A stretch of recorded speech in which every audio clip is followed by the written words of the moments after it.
She walked into his tower carrying the one secret that could destroy them both, a 7-month pregnancy and divorce papers that would never be signed. Mara Whitmore had survived 10 months in hiding, but the moment Dominic Vale's cold eyes found the curve of her belly, she knew the most dangerous part wasn't escaping his world. It was walking back into it. If you want to know whether love can survive betrayal, bullets, and the weight of an empire built on blood, stay with me until the very end. Hit that like button and drop a comment telling me what city you're watching from.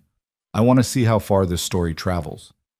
The glass elevator climbed 73 floors in silence, each passing second tightening the knot in Mara's chest. She kept her hand pressed against her belly, feeling the flutter of movement beneath her palm, a reminder that she wasn't alone anymore, that the decision she'd made 10 months ago had consequences that grew heavier with each passing day. The divorce papers felt like lead in her bag. Outside the tinted windows, the city sprawled beneath a gunmetal sky, indifferent and endless. Somewhere down there, in the maze of streets and shadows, was the woman she'd been before Dominic Vale, before the whirlwind romance that had felt like falling and flying at the same time, before the wedding that had bound her to the most dangerous man in the city, before the night she'd realized that loving him might cost her everything. 10 months. She'd lasted 10 months in hiding, moving from one borrowed apartment to another, always looking over her shoulder, always waiting for the knock on the door that never came. She told herself it was because Dominic didn't care enough to look. The truth was more complicated, more terrifying. She'd covered her tracks too well, or he'd let her go. The elevator chimed. 73rd floor. The door slid open to reveal a reception area that looked like it had been carved from ice and ambition. Floor-to-ceiling windows framed the city like a conquest. The furniture was angular, expensive, designed to intimidate. Behind a desk of black marble sat a woman whose expression suggested she'd been hired for her ability to make visitors feel inadequate.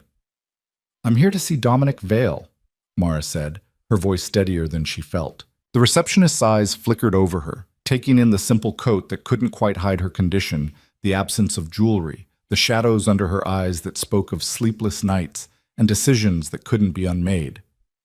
"Do you have an appointment?" "Tell him Mara is here." Something shifted in the woman's expression. Recognition, maybe. Curiosity. She reached for the phone, spoke in murmured tones, then looked up with barely concealed surprise. "He'll see you now. Through those doors, last office on the right." Mara walked through double doors of frosted glass into a hallway that smelled like leather and power. Her heels clicked against polished floors, each step carrying her closer to the moment she'd rehearsed 1,000 times in her head. She would hand him the papers. She would tell him it was over. She would walk away before he could ask questions she couldn't answer. Simple, clean, final. The door to his office stood open. Dominic Vale stood with his back to the entrance, silhouetted against the floor-to-ceiling windows that offered a view of the empire he'd built from blood and ambition. Tall, broad-shouldered, perfectly still, he could have been carved from stone except for the barely perceptible tension in his shoulders. He knew she was there. He was making her wait. Mara stepped inside, and the door clicked shut behind her with the finality of a cell door closing. 10 months.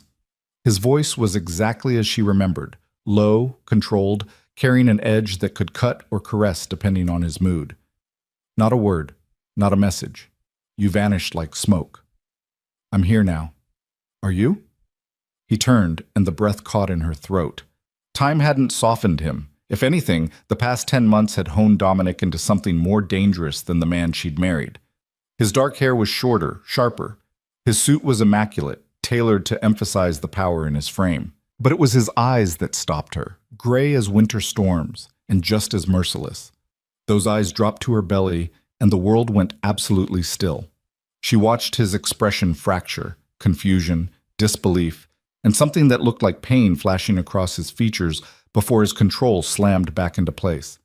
But his hands betrayed him, curling into fists at his sides, the only visible sign of the earthquake happening beneath his composure. "When?" The single word sounded like it had been dragged over broken glass. 7 months. The math was simple, brutal. The child had been conceived before she disappeared, during the last fragile weeks of their marriage, when everything had been falling apart, and they'd reached for each other anyway, desperate and destructive. And you didn't think I had a right to know? His voice was deadly quiet now, the tone he used when violence was seconds away. I came to give you these. She pulled the divorce papers from her bag, held them out like a shield. Sign them. Let me go. That's all I'm asking. Dominic crossed the distance between them in 3 strides, moving with the fluid grace of a predator. He didn't take the papers.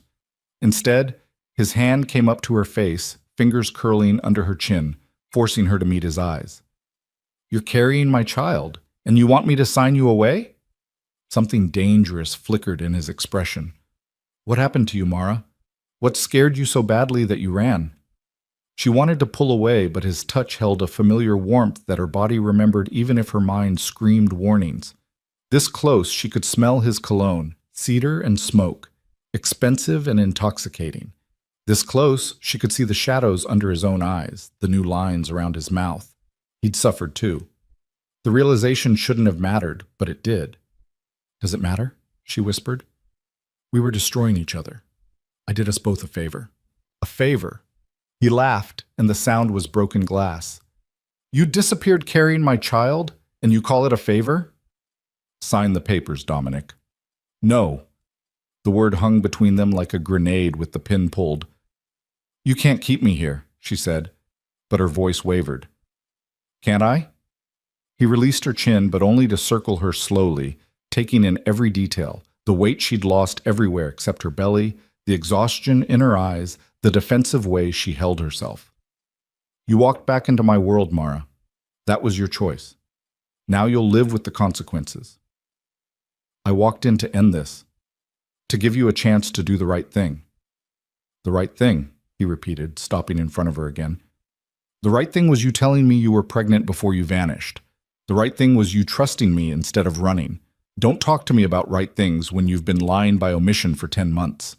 He was right, and that made it worse. Mara felt tears burn behind her eyes, but she refused to let them fall. She'd cried enough in the past 10 months, alone in the dark, terrified and pregnant, jumping at every sound. I couldn't stay, she said. You don't understand. Then make me understand. He leaned closer, his voice dropping to an intimate register that made her pulse spike. Tell me what happened. Tell me why my wife disappeared without a trace. Tell me why you'd rather raise my child alone than stay with me. Because staying would have gotten me killed. The words exploded out of her before she could stop them, raw and true and terrible. Dominic went absolutely still, his expression transforming into something lethal. Explain that, he said, each word precise and deadly. Right now. Mara's hands shook as she wrapped them around her belly, protecting the life growing inside her. 3 weeks before I left, I overheard a conversation. 2 men in the parking garage of your building. They were talking about getting rid of a liability. They mentioned my name, Dominic. They said I knew too much, that I was a weakness you couldn't afford. His jaw clenched so hard she could see the muscle jump. Who were they? I don't know. I couldn't see their faces, and I was too terrified to stay and find out. I just knew that someone in your organization wanted me dead, and I knew you wouldn't believe me. You think I wouldn't protect you? I think you would have demanded proof I couldn't give you.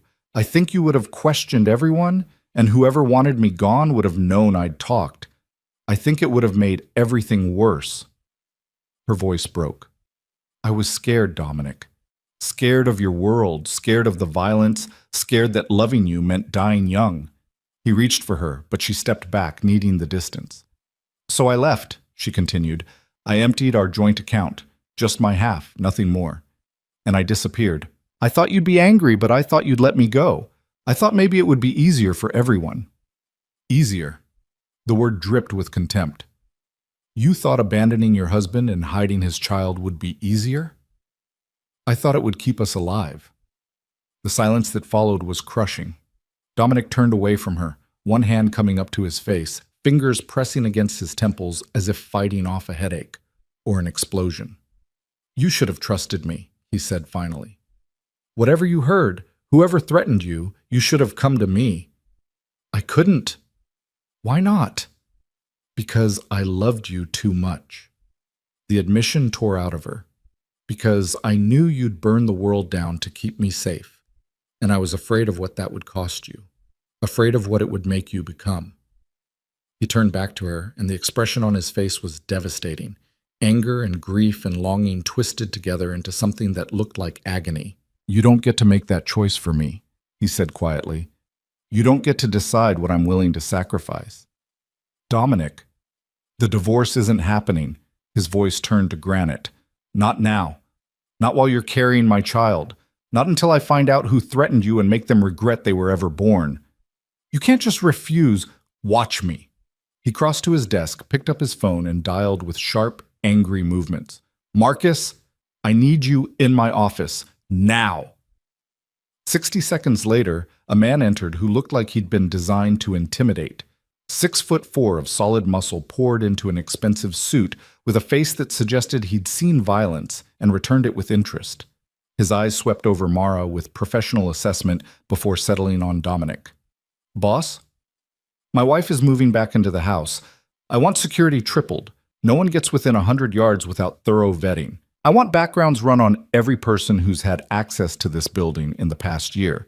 And I want the security footage from the parking garage pulled for the 3 weeks before Mara left." "On it."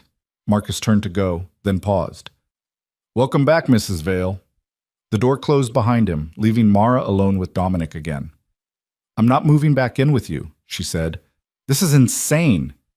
You don't have a choice. I have every choice. You can't force me." "Read the prenuptial agreement." He pulled a leather folder from his desk drawer, opened it to a specific page, and held it out to her.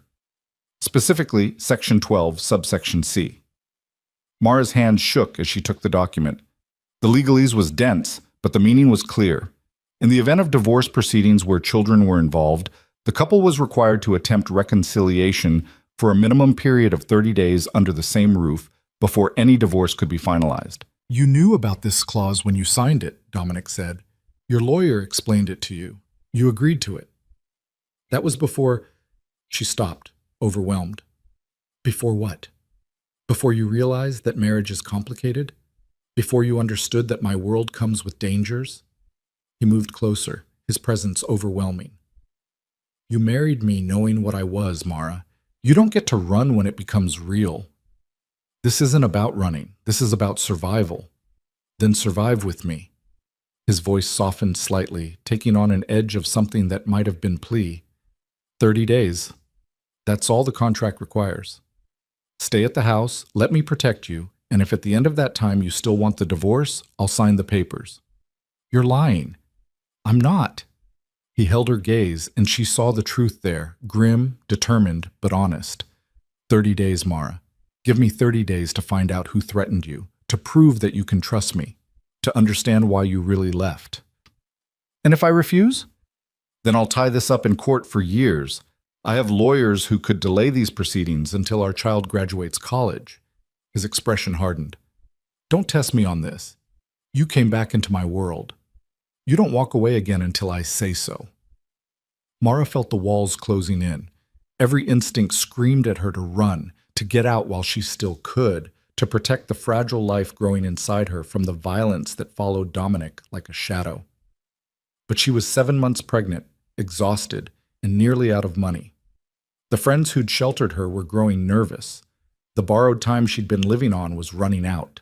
And God help her, part of her, the part that had loved him fiercely and completely, wanted to believe that maybe, just maybe, they could find their way back to each other. 30 days, she said finally. But separate bedrooms? And the moment I feel unsafe, the moment anything threatens this baby, I'm gone and you won't stop me. Agreed. He extended his hand. Do we have a deal? She looked at his outstretched hand, strong, scarred from fights she'd never asked about, capable of terrible violence and unexpected tenderness.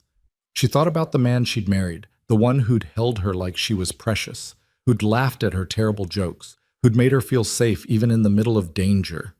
She thought about the stranger he'd become in those last weeks, cold and distant, consumed by his empire. She thought about the baby moving inside her, the innocent life caught between them. Mara put her hand in his. 30 days, she repeated, not a day more. His fingers closed around hers, warm and possessive, and she felt the jolt of contact like electricity. Whatever was broken between them, the chemistry remained, dangerous, undeniable, impossible to ignore.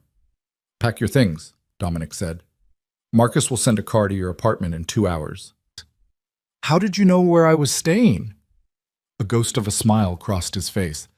Mara, I've known where you were for the past 8 months. Did you really think I'd let you disappear completely? The revelation hit her like cold water. You've been watching me? I've been protecting you. There's a difference. He released her hand, stepped back, creating professional distance even though the air between them still crackled with tension. Go, get some rest. We'll talk more at the house. Mara turned toward the door, then paused. Dominic? The men in the parking garage. The ones who threatened me. What are you going to do when you find them? His expression went absolutely cold, and she saw the man he became in his darkest moments. The crime lord, the killer, the empire builder who'd climbed to power over the bodies of his enemies. That's not something you need to concern yourself with, he said quietly.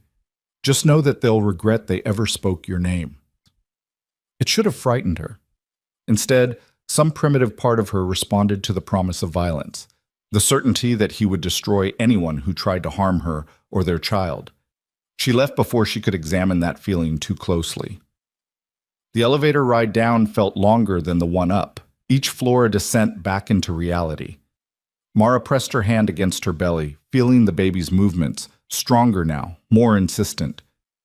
I'm sorry, she whispered. I'm sorry your father is dangerous and your mother is a coward.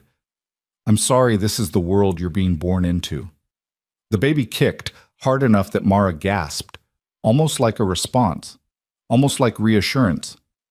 The car Marcus sent was a black Mercedes with bulletproof windows and a driver who introduced himself as Thomas. He helped her into the back seat with surprising gentleness, handled her worn suitcase like it was precious cargo. Mr. Vale wants you to know the house has been prepared for your arrival, Thomas said as they pulled into traffic. Fresh groceries, your favorite foods? He remembered what you liked. The casual intimacy of that detail hit her harder than it should have. Dominic had remembered. Despite everything, despite the months apart, he'd remembered. The drive to the house took 40 minutes, carrying her out of the city proper and into the exclusive enclave where Dominic's mansion stood behind gates and walls designed to keep the world at bay. As they turned up the long driveway, Mara felt her throat tighten. She'd fled this place in the middle of the night, taking only what she could carry, leaving behind clothes and jewelry and pieces of her life. She'd driven away without looking back, tears streaming down her face, certain she'd never see it again. Now she was returning like a ghost to her own life.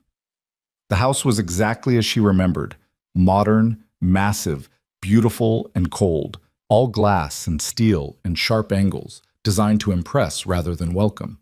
She'd never felt at home here, despite Dominic's efforts to fill it with things he thought she'd love. Thomas carried her suitcase to the front door, which opened before they reached it. A woman in her 50s stood in the entrance, her expression warm with genuine pleasure. Mrs. Vale!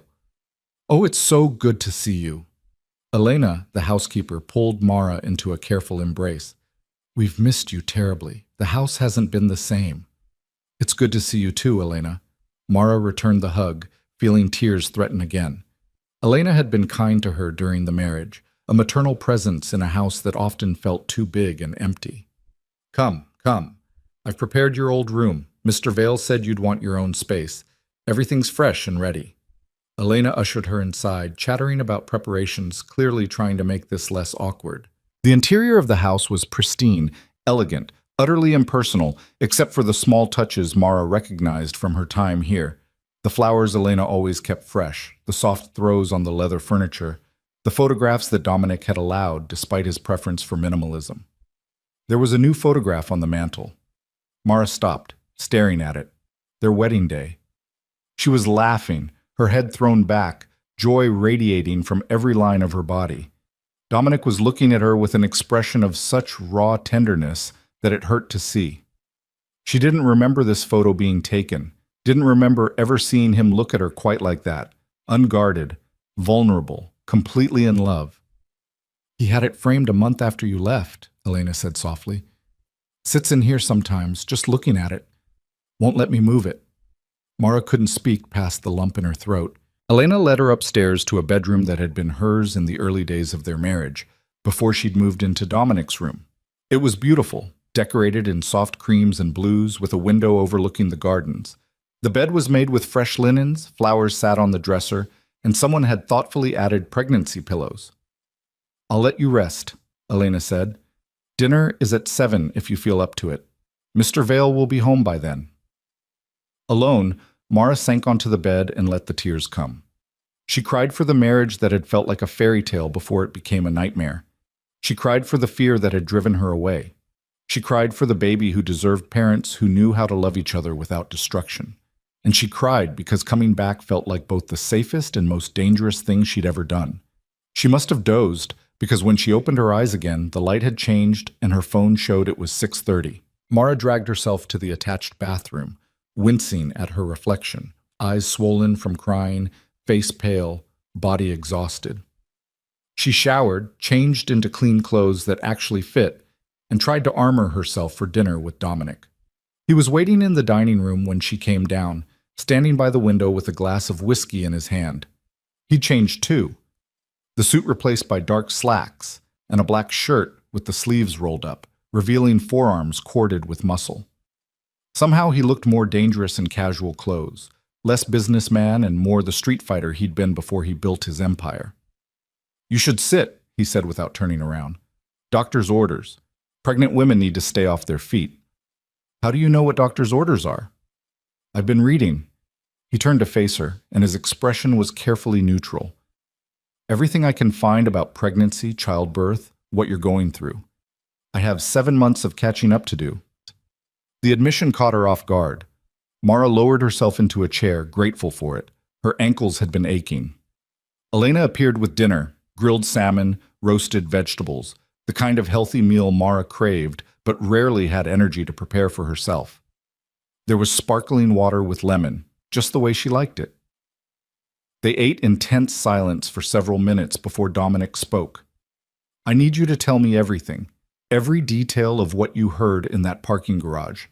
Exact words if you can remember them." Mara set down her fork, her appetite disappearing. "It was late, maybe 10 o'clock. I'd stayed to work on the charity gala we were planning. Remember that?" "I remember." "I was walking to my car when I heard voices. 2 men, standing near the stairwell. They didn't know I was there." She closed her eyes, pulling up the memories she'd tried so hard to bury. The first voice said, "The boss wants it handled soon. She's becoming a liability." The second one asked, "You sure about this? Vale won't take it well." The first one laughed and said, "Vale doesn't need to know. By the time he figures it out, Mara Whitmore will be another random tragedy. A robbery gone wrong. These things happen." Dominic's knuckles went white around his glass. "What else?" The second voice said, "What about the investigation?" And the first one said, "What investigation? We own half the cops in this city. It'll be handled." Mara opened her eyes, found Dominic staring at her with lethal focus. "That's when I ran. I didn't hear anything else." "You're certain one of them said, 'the boss'? Not my name?" "He said 'the boss.' I assumed he meant you." "He didn't." Dominic's voice was granite.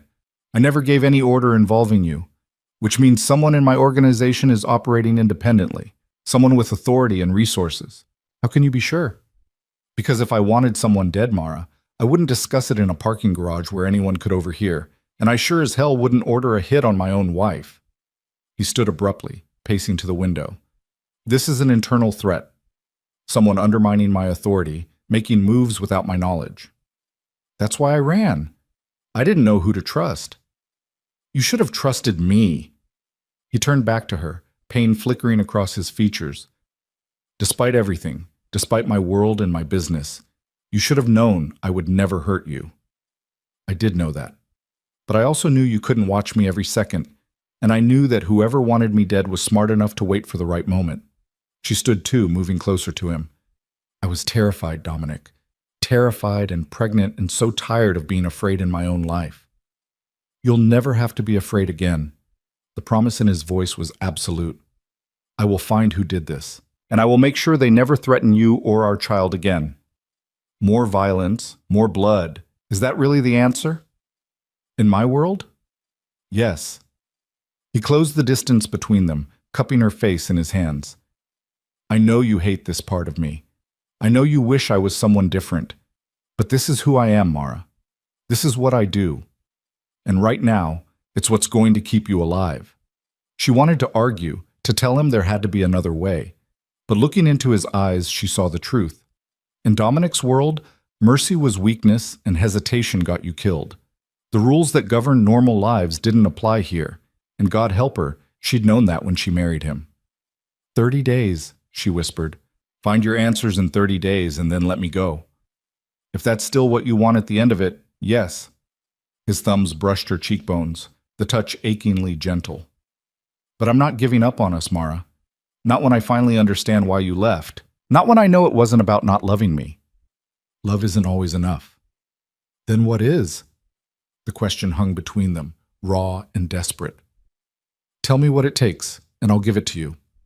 Safety, peace, a life where I'm not looking over my shoulder. Her voice broke. A life where our child doesn't grow up afraid. Then that's what I'll build for you. He leaned down, rested his forehead against hers. Stay with me, Mara. Trust me one more time. Let me prove I can be the man you need. She wanted to believe him, wanted it so badly it physically hurt. But trust was a fragile thing, shattered too easily and rebuilt too slowly. I'm here for 30 days, she said. That's all I can promise. It's enough. For now. He released her, stepped back, creating space even though everything in his body language suggested he wanted to pull her closer. You should rest. The guest room has everything you need. And you? I have calls to make, people to question. His expression turned cold again, dangerous. Someone in my organization is going to answer for this, and they're going to wish they'd never been born. Mara watched him walk away, shoulders set with deadly purpose, and felt the old familiar fear creep back in. This was the man she'd married, brilliant and brutal, capable of tenderness and terrible violence, walking the razor's edge between protector and destroyer. She'd run from him once because she couldn't reconcile those contradictions. Now she had 30 days to decide if she could learn to live with them, or if loving Dominic Vale would always mean dancing with danger, one step away from falling into the abyss. The first night back in Dominic's house, Mara didn't sleep. She lay in the guest room bed, staring at the ceiling, listening to the unfamiliar sounds of a home she'd once tried to make her own.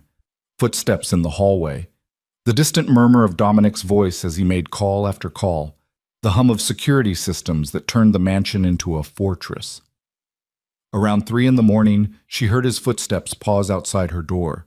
She held her breath, waiting, but he didn't knock. After a long moment, he moved on, and she heard his bedroom door close down the hall. Even separated by walls and doors and 10 months of silence, she could feel him, the magnetic pull that had drawn her to him from the beginning, dangerous and irresistible. Morning came too soon. Mara woke to sunlight streaming through unfamiliar windows and the smell of coffee drifting up from downstairs. She hauled herself out of bed, her body protesting every movement. 7 months pregnant felt different than 6 months, different than 5. Each week added weight and discomfort and the constant awareness of the life growing inside her. She found Dominic in the kitchen, standing at the counter with his laptop open and his phone pressed to his ear. He was already dressed for the day in another immaculate suit, looking like he'd slept perfectly when she knew he probably hadn't slept at all. He glanced up when she entered, his eyes tracking over her with an intensity that made her skin warm. He said something sharp into the phone and ended the call. "There's breakfast," he said, gesturing to a spread on the table that looked like Elena had been cooking for an army. "Eat, you're too thin." "Good morning to you too," Mara said dryly, lowering herself into a chair. "I mean it, Mara. You've lost weight everywhere except—" He stopped himself, jaw tightening. "Except where the baby is," she finished. "I know. It's been hard to eat. Stress doesn't agree with me." Something flickered in his expression. Guilt, maybe, or regret. He poured her a glass of orange juice, set it in front of her with surprising gentleness. "That changes now. You're safe here. You eat, you rest, you take care of yourself and our child." He paused. "Have you seen a doctor recently?" 2 weeks ago. Everything was fine. I want you to see my doctor, the best obstetrician in the city. I've already made an appointment for tomorrow. Mara bristled at his high-handedness, even as part of her was relieved to have someone else making decisions. You can't just take over my medical care without asking. I can, and I did. You can be angry about it after you've eaten.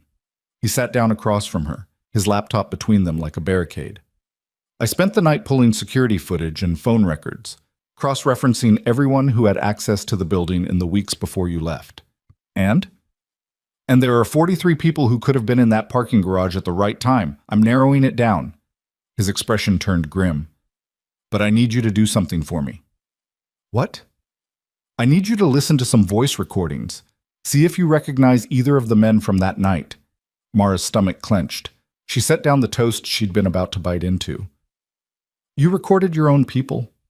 I record everything. It's insurance. He turned the laptop toward her.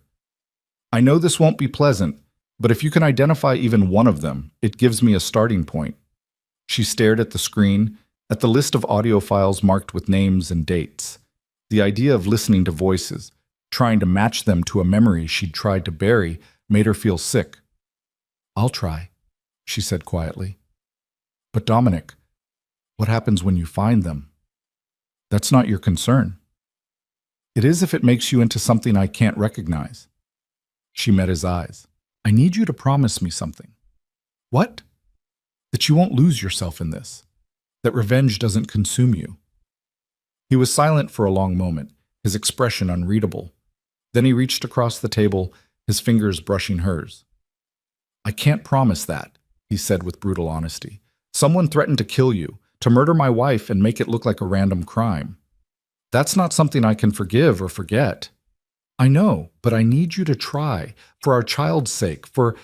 She stopped, unable to say, for my sake, because she wasn't sure she had the right to ask anymore. For yours, he finished softly. I know.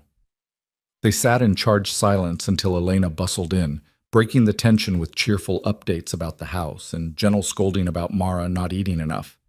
Dominic excused himself to make more calls, leaving Mara with a plate of food she forced herself to finish.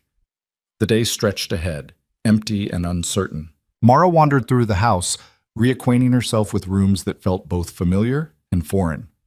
The gym where Dominic worked out his demons, the library filled with books she suspected he never read, the living room with its magnificent fireplace that had never been lit while she lived here. She found herself in what had been her office, a sunny room overlooking the gardens where she'd tried to build a life that involved more than being Dominic Vale's wife. Her computer was gone, removed when she left, but everything else remained exactly as she'd left it. Awards from the charity work she'd done, photographs from events she'd organized, a half-finished grant proposal still sitting on the desk. It felt like looking at artifacts from someone else's life. I kept it exactly as you left it. Mara turned to find Dominic in the doorway, watching her with an expression she couldn't quite read. I thought maybe you'd want to continue your work, he continued. The charities have been asking about you. They miss you. They miss my connection to you, Mara corrected. No one cares about Mara Whitmore. They care about Mrs. Dominic Vale and the doors she can open. That's not true, isn't it? She turned back to the window. I was never sure if people wanted me around because they liked me or because they were afraid of offending you. She heard him move closer, felt the warmth of his presence at her back. Sarah Chen called every week for the first 3 months after you disappeared, he said quietly. She wanted to know if you were okay, if there was anything she could do. When I told her I didn't know where you were, she cried. Mara closed her eyes. Sarah had been one of the few real friends she'd made in Dominic's world, another charity board member who'd seen past the glamour to the person underneath. I couldn't risk contacting anyone, she said. I couldn't risk someone telling you where I was. Because you thought I was the threat. No, because I thought anyone close to you might be compromised. She turned to face him. Your world is full of people who smile to your face and plot behind your back. I learned that quickly enough. Is that why you stopped trusting me? The question was raw, unguarded. Because you saw the treachery in my business and assumed I was part of it? I stopped trusting everyone, including myself. Mara wrapped her arms around her belly, the gesture protective and weary. I couldn't tell the difference anymore between genuine friendship and political maneuvering. I didn't know who was safe and who was dangerous, so I ran from all of it. Dominic reached out, his fingers grazing her cheek with heartbreaking gentleness. I'm sorry I made you feel that way. Sorry I brought you into a world where you couldn't feel safe. You didn't force me. I chose this. I chose you. She leaned into his touch despite her better judgment. I just didn't understand the cost until it was too late. His thumb brushed across her lower lip, and heat flared between them, instant, undeniable, dangerous as it had always been. Mara saw desire darken his eyes, saw the way his gaze dropped to her mouth, and she knew he was remembering the same things she was. Late nights when they'd set the sheets on fire. Stolen moments in his office when he'd cleared his desk with one sweep of his arm and lifted her onto it. The desperate, consuming need that had defined the early days of their marriage. We can't, she whispered, even as her body swayed toward his. I know. But he didn't move away. Doesn't stop me from wanting you. Wanting isn't enough. It's a start. His hand slid into her hair, cradling the back of her head. Let me kiss you, Mara, just once. Let me remember what we had before everything went wrong. She should have said no, should have stepped back, maintained the boundaries that were supposed to protect them both. But God, she missed this, missed him, missed the feeling of being wanted with an intensity that bordered on madness. Mara tilted her face up, giving permission without words. Dominic's mouth came down on hers, and the world caught fire. The kiss was everything she remembered and nothing like it, familiar and strange, gentle and desperate, full of 10 months of longing and loss. He kissed her like she was precious, like she might disappear if he let go, like he was trying to communicate everything he couldn't put into words. Mara kissed him back with equal desperation, her hands fisting in his shirt, pulling him closer even as her mind screamed warnings. This was dangerous. This was stupid. This was letting down her guard when she needed it most. This was coming home. Dominic pulled back first, breathing hard, his forehead resting against hers. I've missed you, he said, the words rough and honest. Every day, every hour. I've missed you so much it feels like dying. Tears burned behind Mara's eyes. This doesn't change anything. It changes everything. He cupped her face in both hands, his gray eyes fierce. You still love me. I can feel it. You still want this. Want us. Love was never our problem. Then what was? Trust, safety, the ability to believe in a future that didn't end in violence. She pulled away from him, needing the distance to think clearly. One kiss doesn't fix that. No, but 30 days might.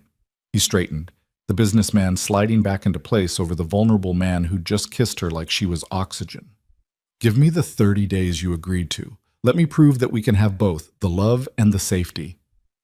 Before Mara could answer, his phone rang.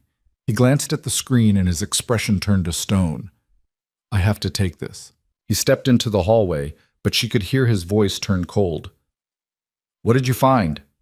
The conversation was brief and tense. When he came back, his eyes held a dangerous light. We have a lead. One of the voices on the security footage matches a man who's been flagged for suspicious financial activity. Large payments to an offshore account in the weeks before you left. Mara's heart hammered. Who is he? Daniel Cross. He's head of security for my warehouse operations, which means he had access to everything, including information about you, your schedule, when you'd be vulnerable. Dominic's voice was deadly calm. I'm bringing him in for questioning. What does that mean? It means I'm going to find out what he knows and who he's working for. The unspoken violence in those words made Mara's skin go cold. Don't do something you'll regret. The only thing I regret is not protecting you better the first time. He moved to the door, then paused. Stay here. Stay. Marcus will be outside. Don't go anywhere without him. Dominic, I mean it, Mara. Until I know who's behind this, you don't take chances. His expression softened slightly. Please, I can't lose you again. Then he was gone, leaving Mara alone with her racing thoughts and the taste of him still on her lips. The rest of the day crawled by with agonizing slowness.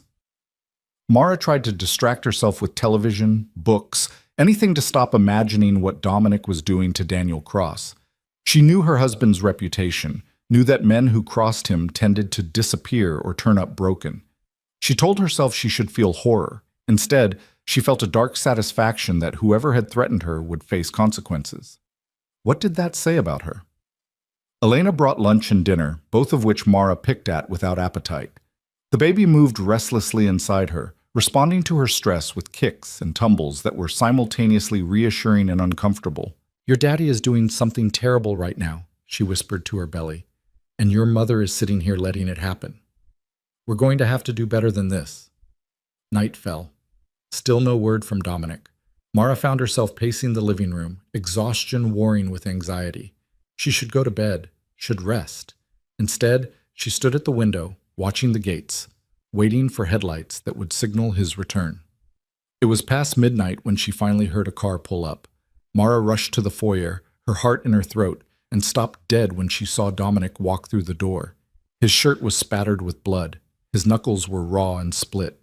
His expression was utterly empty, the look of a man who'd done violence and felt nothing. "Oh God," Mara breathed. "What did you do?" He looked at her, and something flickered in his eyes, shame, maybe, or the recognition that she was seeing him at his absolute worst. "What I had to do," he said flatly. Cross talked. He gave me a name. "Whose name?" "Victor Vale. My uncle." The words came out bitter. "The man who helped raise me, who taught me the business, who I trusted with my life." Mara's legs went weak. She grabbed the doorframe for support. "Your uncle ordered my death. Him and someone else, a partner. Cross didn't know who. That information was kept compartmentalized." Dominic's fists clenched, fresh blood seeping from his torn knuckles. "But Victor was the inside man. The one who had access to your schedule, who knew when you'd be vulnerable. The one who wanted you gone." "Why? What did I ever do to him?" "You made me weak." Dominic's voice was hollow. "That's what Cross said. Victor believed that loving you made me vulnerable, that you were a liability to the business, so he decided to eliminate you and make it look like a tragedy." Mara felt bile rise in her throat. "And now? Now Victor has 48 hours to settle his affairs before I end him." The cold finality in Dominic's voice was terrifying. "He betrayed me. He threatened my wife. That's not something I can overlook." "You're going to kill your own uncle." Without hesitation, he moved toward the stairs, favoring his left leg slightly. "He made his choice when he signed your death warrant. Now he lives with the consequences." "Dominic, wait." Mara caught his arm, and he stopped, looking down at where her fingers gripped his bloody shirt. "You're hurt." "I'm fine." "You're bleeding and limping. That's not fine." She tugged him toward the kitchen. "Let me at least clean you up." For a moment, she thought he'd refuse. Then his shoulders sagged slightly, and he let her lead him to the kitchen table. Mara gathered the first aid kit Elena kept under the sink and dampened a clean towel with warm water. "This is going to sting," she warned, reaching for his hands. "I've had worse." She cleaned the blood from his knuckles with careful strokes, her heart aching at the damage he'd inflicted on himself. The skin was torn in several places, bruises already forming. He didn't flinch, didn't react, just watched her with that empty expression that scared her more than anger would have. "Talk to me," she said softly. "Tell me what you're thinking." "I'm thinking that the man who raised me wanted to murder my wife. I'm thinking about how many times I left you vulnerable because I trusted the wrong people. I'm thinking about how close you came to dying because I was blind and stupid. You couldn't have known." "I should have known." His voice cracked slightly, the first hint of emotion breaking through. "I should have protected you better. Should have made sure you felt safe enough to come to me instead of running." Mara set down the towel and took his face in her hands, forcing him to meet her eyes. "Listen to me. This is not your fault. Victor made his choices. The people who threatened me made their choices. You are not responsible for their evil. I'm responsible for bringing you into a world where people like Victor have power." His hands came up to cover hers, his touch gentle despite the violence still staining his skin. "I'm responsible for not seeing the threat until it was too late." You're seeing it now. You're dealing with it. She stroked her thumbs across his cheekbones. That has to count for something. Does it? Or am I just making things worse? He pulled her hands away from his face, but didn't let go. You saw me tonight, Mara. You saw what I'm capable of, and you looked at me like I was a monster. I looked at you like I was scared. There's a difference. Is there? His laugh was bitter. You should be scared. Daniel Cross is in a hospital right now because I beat the truth out of him. Victor is going to die because I can't let betrayal stand. This is who I am. This is what I do when people threaten what's mine. Mara pulled one hand free and placed it on her belly, feeling the baby move beneath her palm. Then maybe you need to decide who you want to be. For this child. For yourself. Maybe even for me. I don't know how to be anyone else. Then learn. Her voice was fierce now, challenging. You're one of the most powerful men in this city, Dominic. If you can build an empire, you can figure out how to dismantle the parts of it that are destroying you. It's not that simple. Nothing worth doing is. She reached for the antiseptic, applied it to his knuckles despite his wince. But you have a choice. You can let this consume you, the violence, the revenge, the endless cycle of blood for blood. Or you can find another way. What other way? Victor tried to have you killed. He betrayed everything, family, loyalty, trust. How do I let that go? I'm not saying let it go. I'm saying don't let it turn you into something worse than him. Mara wrapped his hands in clean gauze, her movements gentle and precise. Deal with the threat. Protect your family, but don't lose yourself in the process. Dominic was quiet for a long time, watching her work with an expression that cycled through pain, longing, and something that might have been hope. You still care, he said finally. Even after everything, even after seeing me like this, you still care what happens to me. Of course I do. I never stopped caring. I just didn't know how to live in your world without losing myself. She finished bandaging his hands and sat back. And I'm still not sure I can, but I'm here. I'm trying. Why? The question was raw, vulnerable. Why try when it would be easier to walk away? Mara looked down at her belly, at the visible proof of their connection. Because this baby deserves parents who tried everything before they gave up. Because part of me still believes we could be good together if we just figured out how. Because... She stopped, the admission catching in her throat. Because what? Because I still love you, you impossible, dangerous, infuriating man. And I hate that I do. The words came out angry and tender at once. I hate that I can't just turn it off. That I can't look at you without wanting you. That even now, even after everything, my heart still chooses you. Dominic's expression transformed. Grief and joy and desperate relief all crashing together. He reached for her, pulling her carefully into his arms, mindful of her belly between them. I love you too, he whispered against her hair. I never stopped.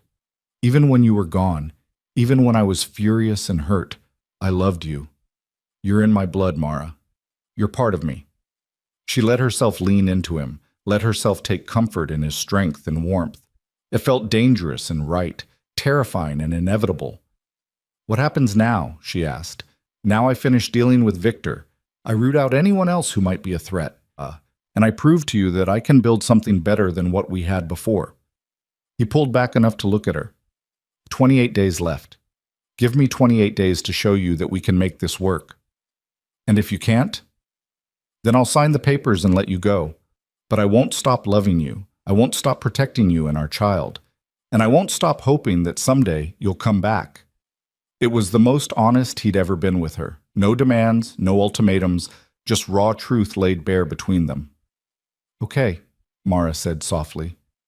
28 days. He kissed her then, soft and sweet and full of promise. Nothing like the desperate kiss from earlier. This was a new beginning, fragile and uncertain, but real.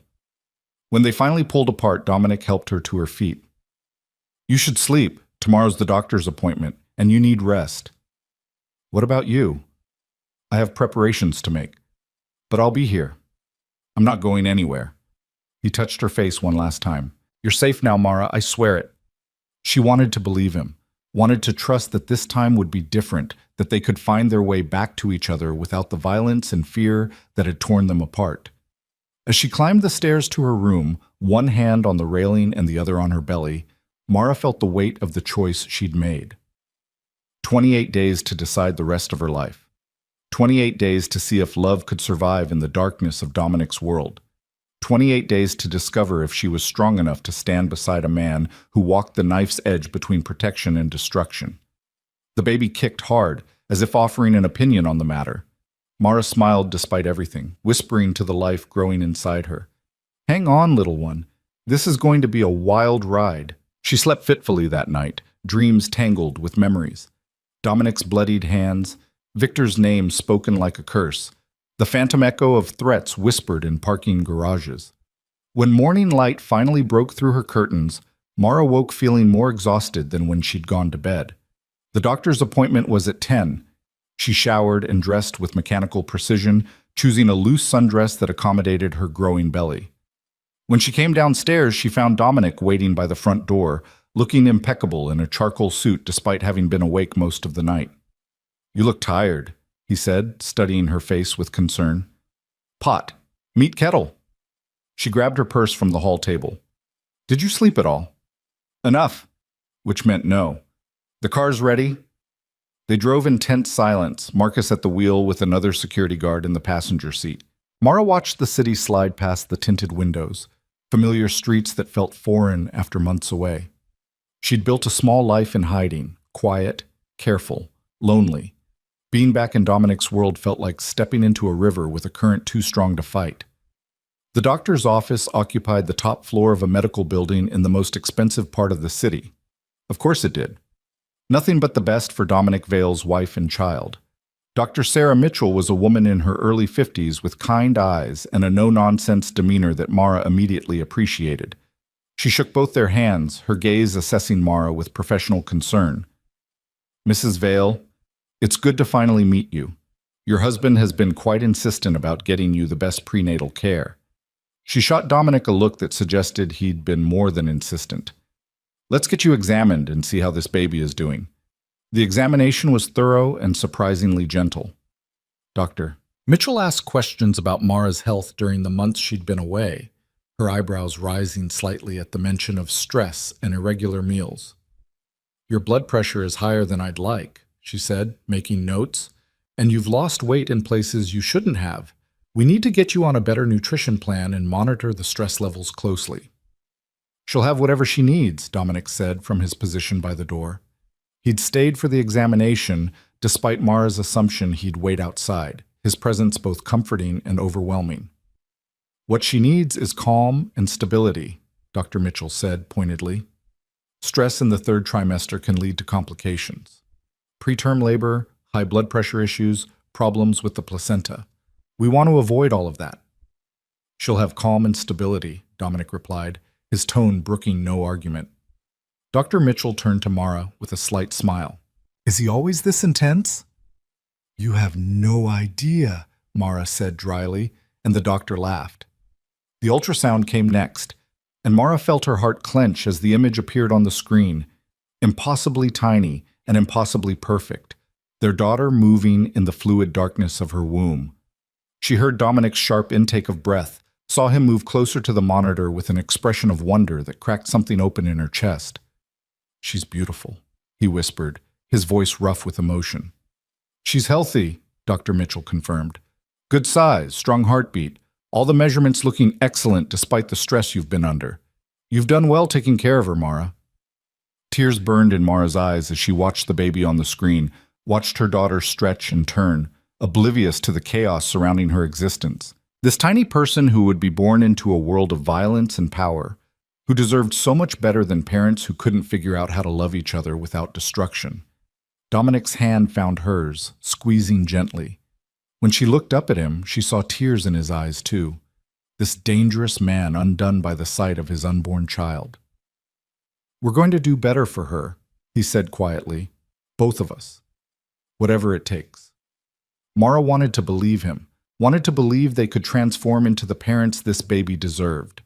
The appointment wrapped up with instructions about diet, exercise, and follow-up visits. Dr. Mitchell handed Mara a folder of information and a prescription for prenatal vitamins. I want to see you weekly from now on, she said. Given the stress factors and your history, I'd rather be cautious. Any cramping, bleeding, severe headaches, or vision changes, you call me immediately. Understood? Understood, Mara agreed. In the car heading back to the house, Dominic was uncharacteristically quiet. Mara watched him from the corner of her eye, saw the way his fingers drummed against his thigh, a rare tell that he was processing something intense. What are you thinking? She asked finally. That I've wasted 10 months. That I should have been there for every appointment, every milestone. That our daughter has been growing inside you all this time and I knew nothing about it. His jaw tightened. I'm thinking about how much Victor stole from us. From me. Don't let him steal anymore, Mara said softly. Don't let anger take this moment from you. He looked at her then, his gray eyes burning with intensity. I'm not angry. I'm grateful. Grateful that you're both healthy. Grateful that you came back. Grateful for another chance to get this right. The vulnerability in his voice made her throat tight. We'll see. 27 days left, he said. I'm counting every one of them. When they arrived back at the house, Marcus was on the phone before the car even stopped. His expression turned grim as he listened. Then he met Dominic's eyes in the rear-view mirror. Boss, we have a situation. Victor's made a move. Dominic's entire demeanor changed, softness hardening into steel, tenderness replaced by lethal focus. What kind of move? He's calling in favors, reaching out to allies. Word on the street is he's planning to strike first. Marcus's voice was carefully neutral. He knows you're coming for him. Of course he does. Victor's not stupid. Dominic helped Mara out of the car, his hand protective on her lower back. Get her inside.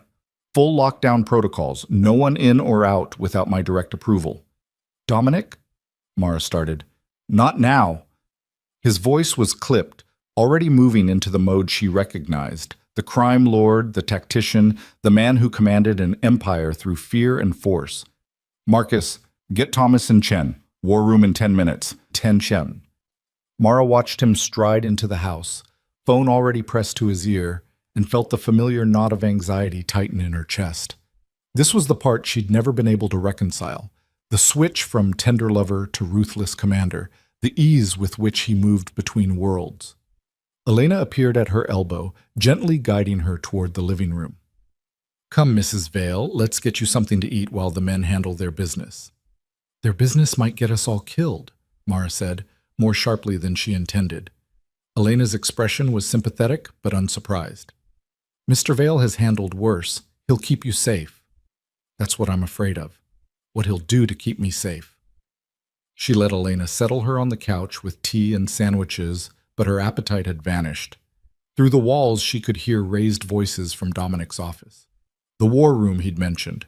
Plans being made, strategies being deployed, violence being organized with the precision of a military operation. The afternoon crawled by with agonizing slowness. Mara tried to read, to watch television, to do anything to distract herself from the activity happening elsewhere in the house. Men came and went through the front entrance, hard-faced, dangerous men who moved with the confidence of those accustomed to violence. She recognized some of them from her previous life here. Others were strangers. All of them looked at her with a mix of respect and wariness, as if she were both treasure and liability. Around 4 o'clock, the house went silent. The stream of visitors stopped.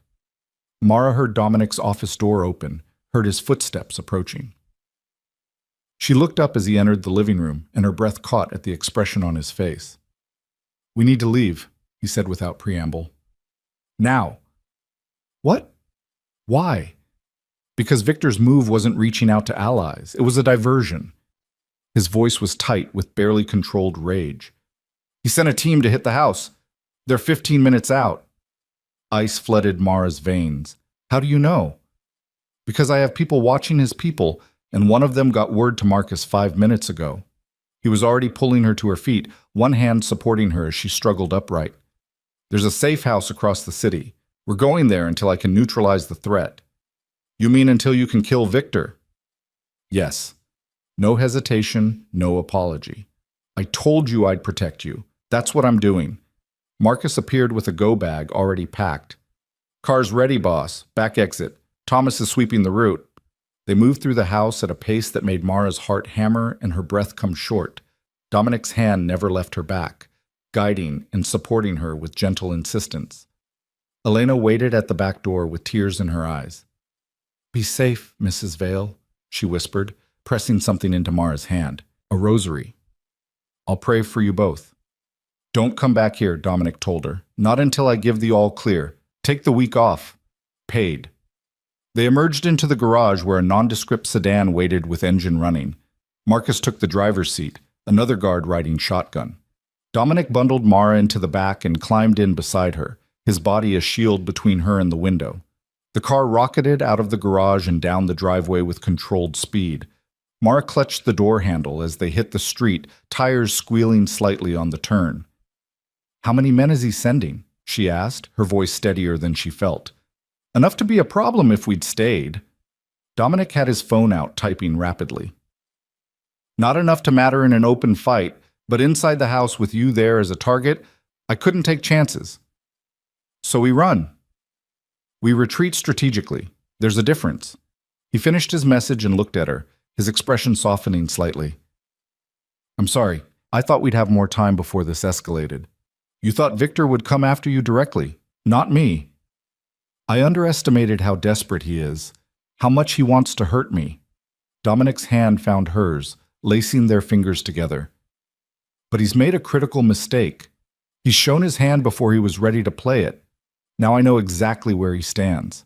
Mara wanted to ask what that meant, what Dominic was planning, but the look in his eyes told her she didn't want to know the details. Instead, she focused on breathing, on keeping calm for the baby who kicked restlessly inside her. The drive took 30 minutes through routes that seemed deliberately convoluted. They doubled back twice, switched cars once in an underground garage, and finally pulled up to a building that looked like a converted warehouse in a neighborhood Mara didn't recognize. "It's secure," Dominic said, reading her expression. "Reinforced walls, advanced security system, supplies for 2 weeks if necessary. You'll be safe here." The interior was surprisingly comfortable.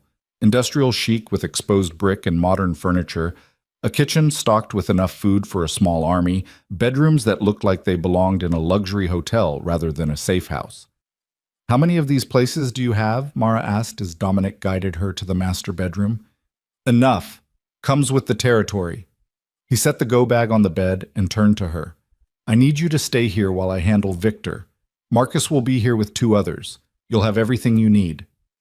Fear spiked through her. "You're leaving?" "I have to finish this. Tonight, if possible. The longer Victor has to plan, the more dangerous he becomes." He cupped her face in his hands. "I can't have you in danger, Mara. I can't focus on what needs to be done if I'm worried about you. And I'm supposed to sit here wondering if you're coming back?" Her voice broke. "Wondering if our daughter will grow up without a father?" "I'm coming back. That's a promise." He kissed her forehead, her cheeks, her lips, soft, desperate kisses that felt like goodbye. "But I need to end this. For you, for our child, for any chance we have at a future. Dominic, please, I love you." The words were fierce, final. "Whatever happens tonight, remember that I love you, that everything I'm doing is to keep you safe." Then he was gone, leaving her standing in the bedroom with tears streaming down her face and terror clawing at her chest. Marcus appeared in the doorway, his expression sympathetic. "He'll be fine, Mrs. Vale. I've seen him handle worse." "That's supposed to comfort me." "It's supposed to be the truth." He gestured toward the living area. "Come on, let's get you settled. Boss's orders. You eat dinner, take your vitamins, and try to rest." Mara let him lead her back to the main room, too numb to argue. 2 other guards were positioned by the windows and door, young men with hard eyes and the kind of readiness that suggested they knew how to use the weapons she could see holstered under their jackets. This was her life now. Hiding in safe houses while Dominic went to war with his own uncle. Surrounded by armed guards while violence played out in the shadows of the city. Waiting to find out if the man she loved would come home or if she'd be raising their daughter alone. Elena had packed the go bag with Mara's things. Comfortable clothes, toiletries, the prenatal vitamins from Dr. Mitchell. At the bottom, wrapped in tissue paper, was the framed photograph from the mantel, their wedding day. Dominic looking at her with unguarded love. Mara traced his face with one finger, remembering that moment. The way he'd whispered his vows like they were sacred, the way he'd kissed her like she was his salvation, the way she'd felt invincible in his arms. How had they gone from that to this? Hours passed with agonizing slowness. Marcus made her eat, made her drink water, made her take her vitamins like she was a child who needed supervision.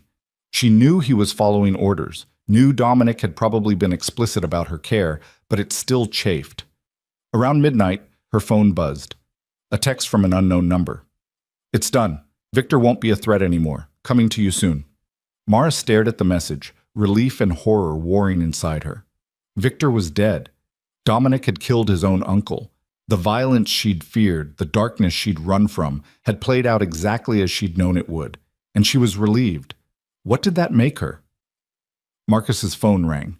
He answered with clipped efficiency, listened, then visibly relaxed. "Understood. We'll be ready." "He's okay?" Mara asked, needing to hear it confirmed. "He's fine. On his way here now."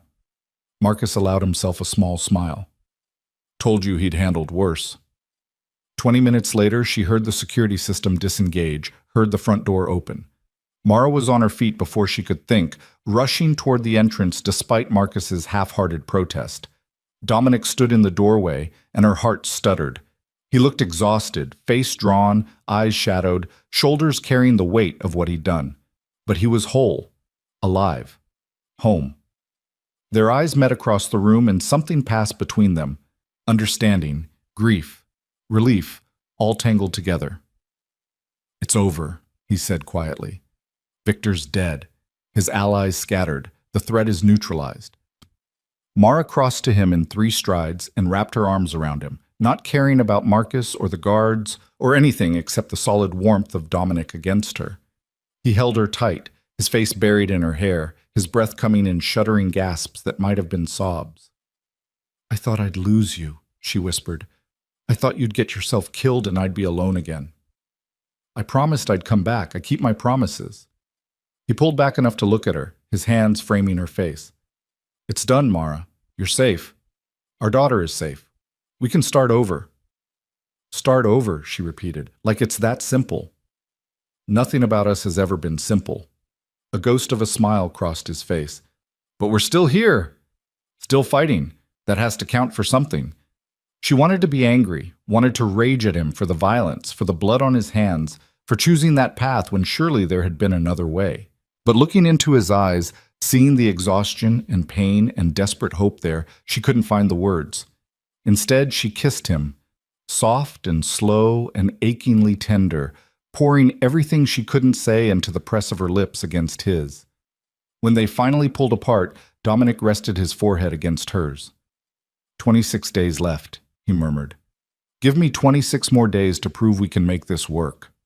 "You just killed your uncle," Mara said, not an accusation but a statement of fact. "How do we come back from that?" "The same way we come back from everything else. Together." His hand slid down to rest on her belly, feeling their daughter move beneath his palms. She deserves parents who don't give up, who fight for each other as hard as they fight against their demons. "I'm tired of fighting." "Then let me fight for us. Let me be the one who doesn't give up." He kissed her again, gentle and reverent. "Go to bed, love. You're exhausted.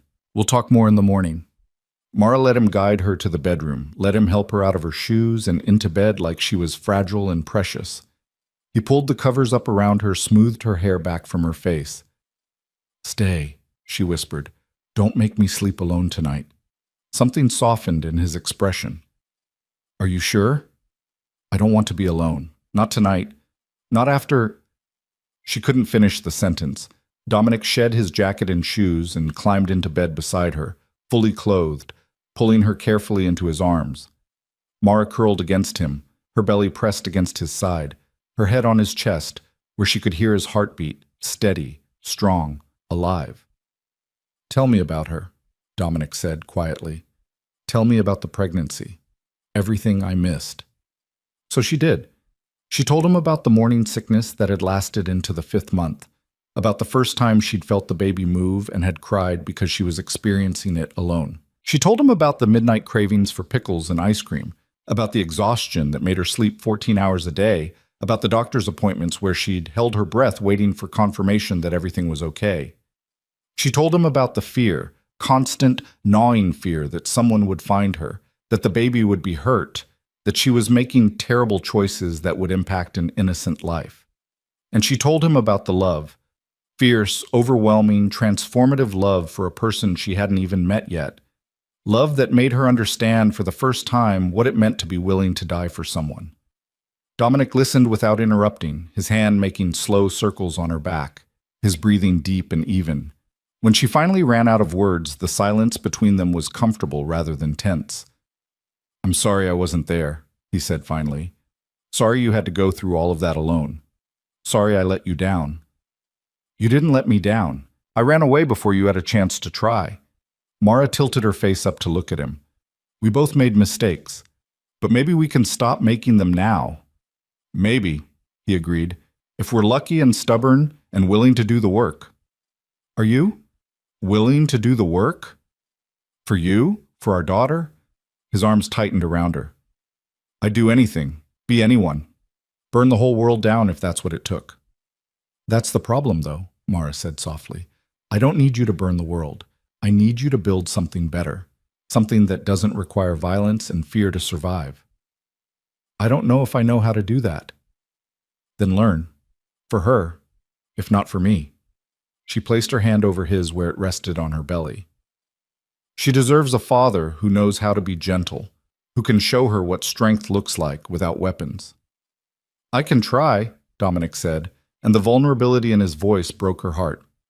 "I'll probably fail sometimes, probably make mistakes. But I'll try, Mara. For both of you, I'll try." It wasn't a promise of transformation, wasn't a guarantee that everything would be perfect, but it was honest, and right now, honesty was all she needed. "That's enough," she whispered.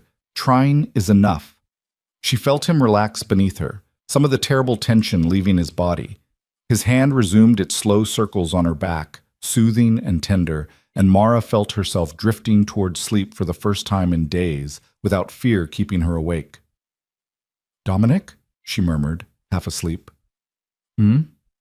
Don't let me go, not tonight. Just hold me, and let me pretend everything's okay."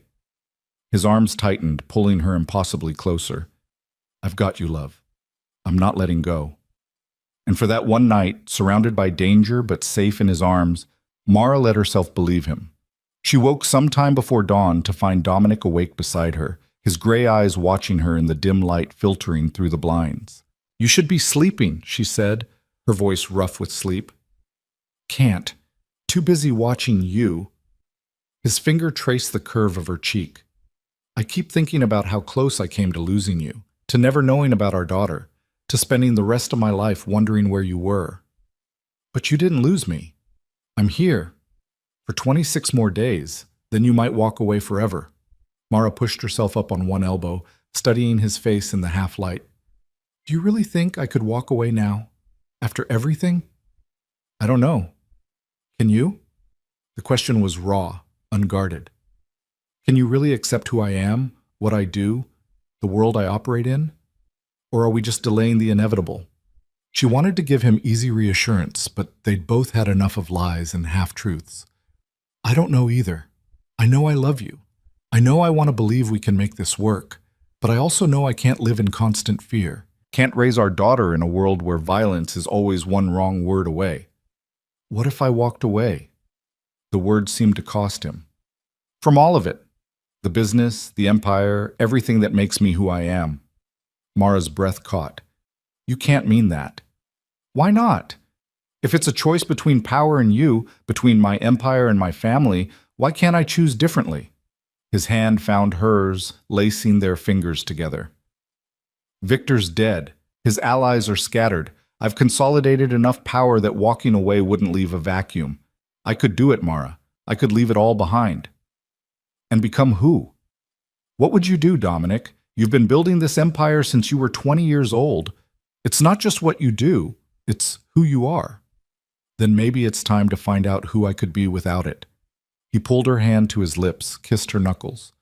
I've been thinking about it all night, about what kind of father I want to be, what kind of husband. And I keep coming back to the same answer. Not this. Not the man who rules through fear and violence. Not the man who makes his wife run in terror. Tears burned in Mara's eyes. You'd really give it all up? For me? For us? For our daughter? For a chance at a life that doesn't end in blood and betrayal? His voice was fierce, certain. I have enough money to never work again. We could go anywhere, be anyone. Start fresh where no one knows Dominic Vale or what he's done. That's a beautiful dream, Mara whispered. But is it realistic? Can you really walk away from that kind of power? And even if you could, what about all the people who depend on you? Your legitimate businesses, the people you employ? The legitimate businesses can be sold or transitioned to professional management. The people will find new jobs. And the illegitimate parts, he paused, jaw tightening, those can burn. I built them. I can tear them down. Mara studied his face, trying to see past the words to the truth underneath. You're serious about this? Completely. He sat up, pulling her with him so they faced each other in the dim light.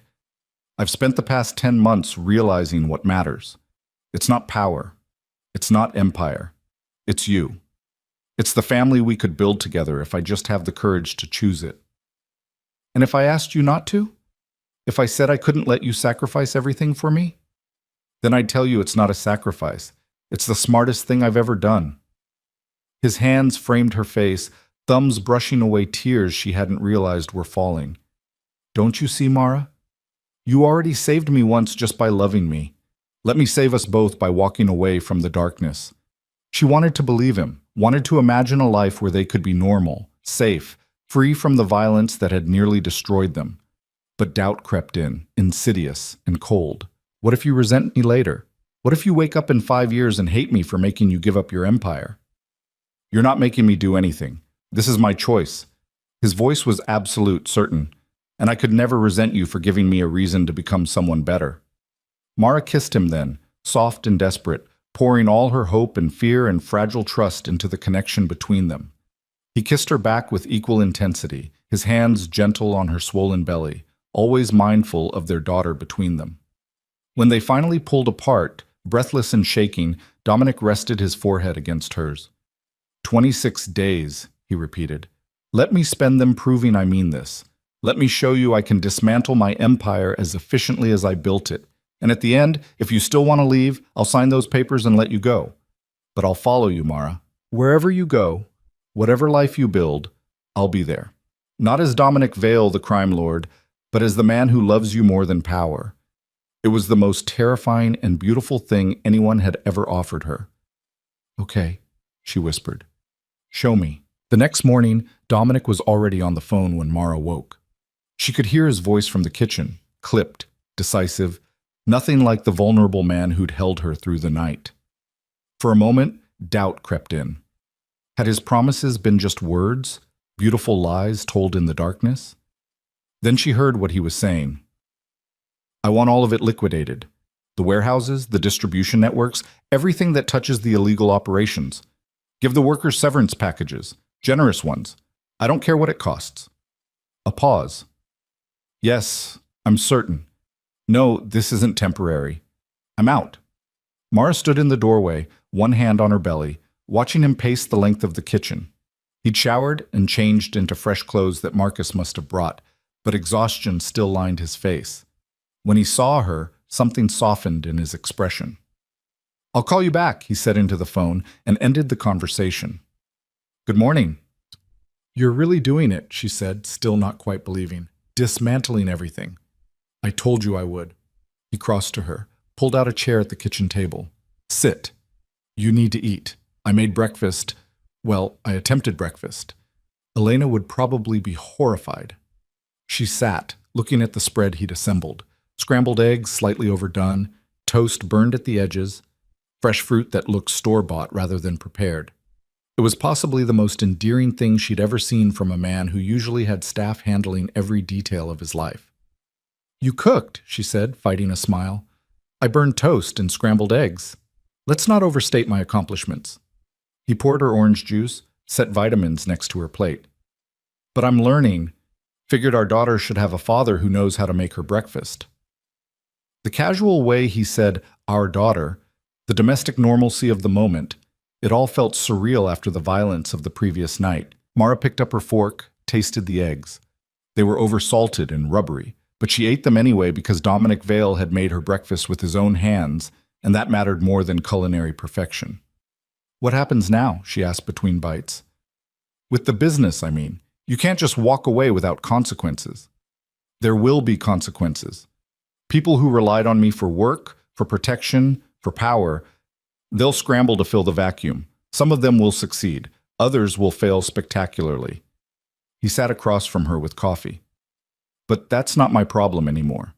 I'm choosing you, Mara. I'm choosing our family. Let someone else play king of the underworld. And the legitimate businesses? The restaurants? The real estate holdings? Those I'm keeping, but transitioning to professional management. I'll be an investor, not an operator. Present at board meetings, making strategic decisions, but not running day-to-day operations. He reached across the table, took her hand. I want time, Mara. Time to be a husband and father. Time to figure out who I am when I'm not constantly fighting for power. She wanted to ask if he was scared, if walking away from everything he'd built terrified him the way it terrified her. But looking at his face, she saw determination rather than fear. The same ruthless focus he'd once applied to building his empire now directed toward tearing it down. How long will it take, she asked, to fully extract myself? Maybe 2 weeks. I'm not doing this halfway. When I'm out, I'm completely out. No back channels, no secret influence, no emergency callbacks. His thumb traced circles on her palm. I want a clean break. For all of us. Marcus appeared in the doorway, his expression carefully neutral. Boss, we need to talk about security protocols. If you're really stepping away, there are people who might see that as opportunity. Then let them see it as opportunity. I'm not interested in holding power through fear anymore. Dominic's voice was firm. Increase security around Mara and the house, but I'm done with preemptive strikes and showing strength. If someone comes at us directly, we defend. Otherwise, we let it go. Marcus looked like he wanted to argue, but thought better of it. Understood. I'll brief the team. After he left, Mara studied Dominic with new eyes. You're really changing everything. I'm trying to become the man you need me to be, the man our daughter deserves. He stood, pulled her gently to her feet. Come on. There's something I want to show you. He led her to the safe house's second bedroom, which she'd assumed was just another sleeping space. Instead, she found it transformed. The bed pushed against one wall, and in the center of the room, boxes upon boxes of baby supplies. A crib still in its packaging, a changing table, stacks of tiny clothes and soft pastels, blankets and toys, and more items than one baby could possibly need. When did you... Mara's voice caught. Last night, after you fell asleep. I called a 24-hour service, had them deliver everything. He moved to the crib box, running his hand over the packaging. I realized I'd missed so much already. Didn't want to miss preparing a space for her. Even if it's just temporary, even if we move back to the house or somewhere else entirely, I wanted her to have a room. Tears spilled down Mara's cheeks. She'd been so focused on survival, on making it through each day, that she hadn't let herself think about nurseries and baby preparations. Seeing it all here, purchased by a man trying desperately to prove he could be a father, broke something open inside her. You really mean this, she whispered. All of it. The walking away, the changing, the becoming someone different. I've never meant anything more in my life. He crossed to her, wiped her tears with gentle thumbs. I know I can't undo the past, can't erase who I was or what I've done, but I can choose who I become from here. And I choose this. Choose you. Choose our daughter. Choose a life that doesn't end in violence. Mara pulled him down into a kiss that tasted like salt and hope and new beginnings. When they broke apart, she rested her hand on her belly, feeling their daughter's movement beneath her palm. She's kicking, she said softly. Want to feel? Dominic's hands covered hers, and his expression transformed as he felt the baby move, wonder and joy and something that looked like reverence. She's strong. Like her father, Mara covered his hands with hers, but hopefully with better judgment about who to trust. Hopefully with her mother's courage and her father's stubbornness. He pressed a kiss to Mara's forehead. 25 days left. Let me keep proving I can do this. The days that followed were unlike anything Mara had experienced in their relationship. Dominic threw himself into dismantling his empire with the same intensity he'd once used to build it, but now he made sure she was part of the process. He showed her the contracts being dissolved, the assets being sold, the people being compensated. He was transparent in a way he'd never been before, letting her see the machinery of his world as he systematically took it apart. But he also made time, real time, not the stolen moments between meetings that had characterized their marriage. He cooked breakfast every morning, getting marginally better with each attempt. He insisted on attending another doctor's appointment where Dr. Mitchell pronounced both Mara and the baby healthy and thriving. He sat with her in the evenings, reading pregnancy books and asking questions about childbirth that ranged from practical to absurd. "It says here the baby can hear us," he said one night, looking up from a book about fetal development. "Should we be reading to her?" "If you want to," Mara said, amused by his earnestness. So he read, not children's books because they didn't have any yet, but whatever was at hand. Business journals, the news. Once, memorably, the instruction manual for assembling the crib. Their daughter was going to be born knowing corporate jargon and furniture assembly terminology. On the 5th day, Sarah Chen called. Mara stared at her phone, surprised to see the name after so many months of silence. "It's okay," Dominic said, looking up from his laptop where he was reviewing the sale of a warehouse. "Answer it. You don't have to hide anymore." Mara accepted the call with shaking hands. "Sarah?" "Oh my God, Mara!" Sarah's voice was thick with tears. "I've been so worried. Dominic said you were back, that you were safe, but I needed to hear your voice." "I'm okay, we're okay." "We?" Sarah's voice rose with excitement. Is there a baby?" Mara laughed despite herself. 7.5 months pregnant. A girl. The squeal that came through the phone made her pull it away from her ear. Dominic grinned from across the room, clearly hearing Sarah's reaction. They talked for an hour, Sarah catching her up on the charity work, the people who'd asked about her, the gala that had been postponed indefinitely when Mara disappeared. It felt like coming home to a part of herself she'd thought lost forever. When she finally hung up, Dominic was watching her with a soft expression. "That sounded good," he said. "It was. I missed her, missed having friends." Mara set her phone down. "I didn't realize how isolated I'd become until I was gone." "That's changing, all of it." He closed his laptop, gave her his full attention. "I want you to have your life back, Mara. Your friends, your work, your independence. I don't want to be the man who makes you small." "You never meant to, but your world is—" She paused, searching for words. "Overwhelming, all-consuming. It's hard to maintain an identity when you're married to someone like you." "Someone like me," he repeated. "A crime lord, a killer, a man who rules through fear." "Someone powerful," she corrected gently. "Someone whose presence fills every room, someone people are afraid to contradict." She moved to sit beside him on the couch. "I love you, Dominic. But loving you has always felt like standing too close to the sun, beautiful and dangerous and likely to burn. Then I need to learn how to be less sun and more— What? What do you need me to be?" "Just a man, my husband, our daughter's father." She took his hand, placed it on her belly where the baby was doing acrobatics. "Not Dominic Vale, the legend, just Dominic." "I don't know if I know how to be just Dominic." "Then we'll figure it out together." She leaned her head on his shoulder. 21 days left. You're doing better than I expected." "High praise," he said dryly, but she could hear the smile in his voice. On day 12, Celeste Rowan showed up at the safe house. Marcus intercepted her at the door, his hand on his weapon, but she raised her hands in a gesture of peace. "I need to speak with Dominic. It's important." Dominic appeared behind Marcus, his expression going cold when he saw who it was. Celeste had been a business partner, a trusted ally in several ventures. She was also beautiful, ambitious, and had made no secret of her interest in Dominic during his marriage to Mara. "What do you want, Celeste?" His voice could have frozen water. 5 minutes of your time, please." She glanced at Marcus, at the obvious security, and something flickered in her expression. "I heard about Victor.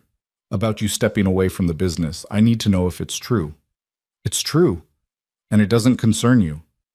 But it does, because I was part of it. The admission came out rushed, desperate. Victor approached me 6 months ago, said he needed help with a delicate situation, said you were making mistakes because of Mara, that she was making you weak, that the business needed leadership that wasn't compromised by emotion. Mara appeared in the hallway, drawn by the conversation. When Celeste saw her, visibly pregnant, standing in Dominic's safe house, her face went pale. "You came back," Celeste said, her voice barely above a whisper. "I didn't think you would. I thought—" "You thought what?" Dominic's voice was lethal now. "That she'd stay gone? That I'd forget about my wife and turn to you? Is that what Victor promised you? He said you'd be better off without her, that she didn't understand your world, didn't belong in it.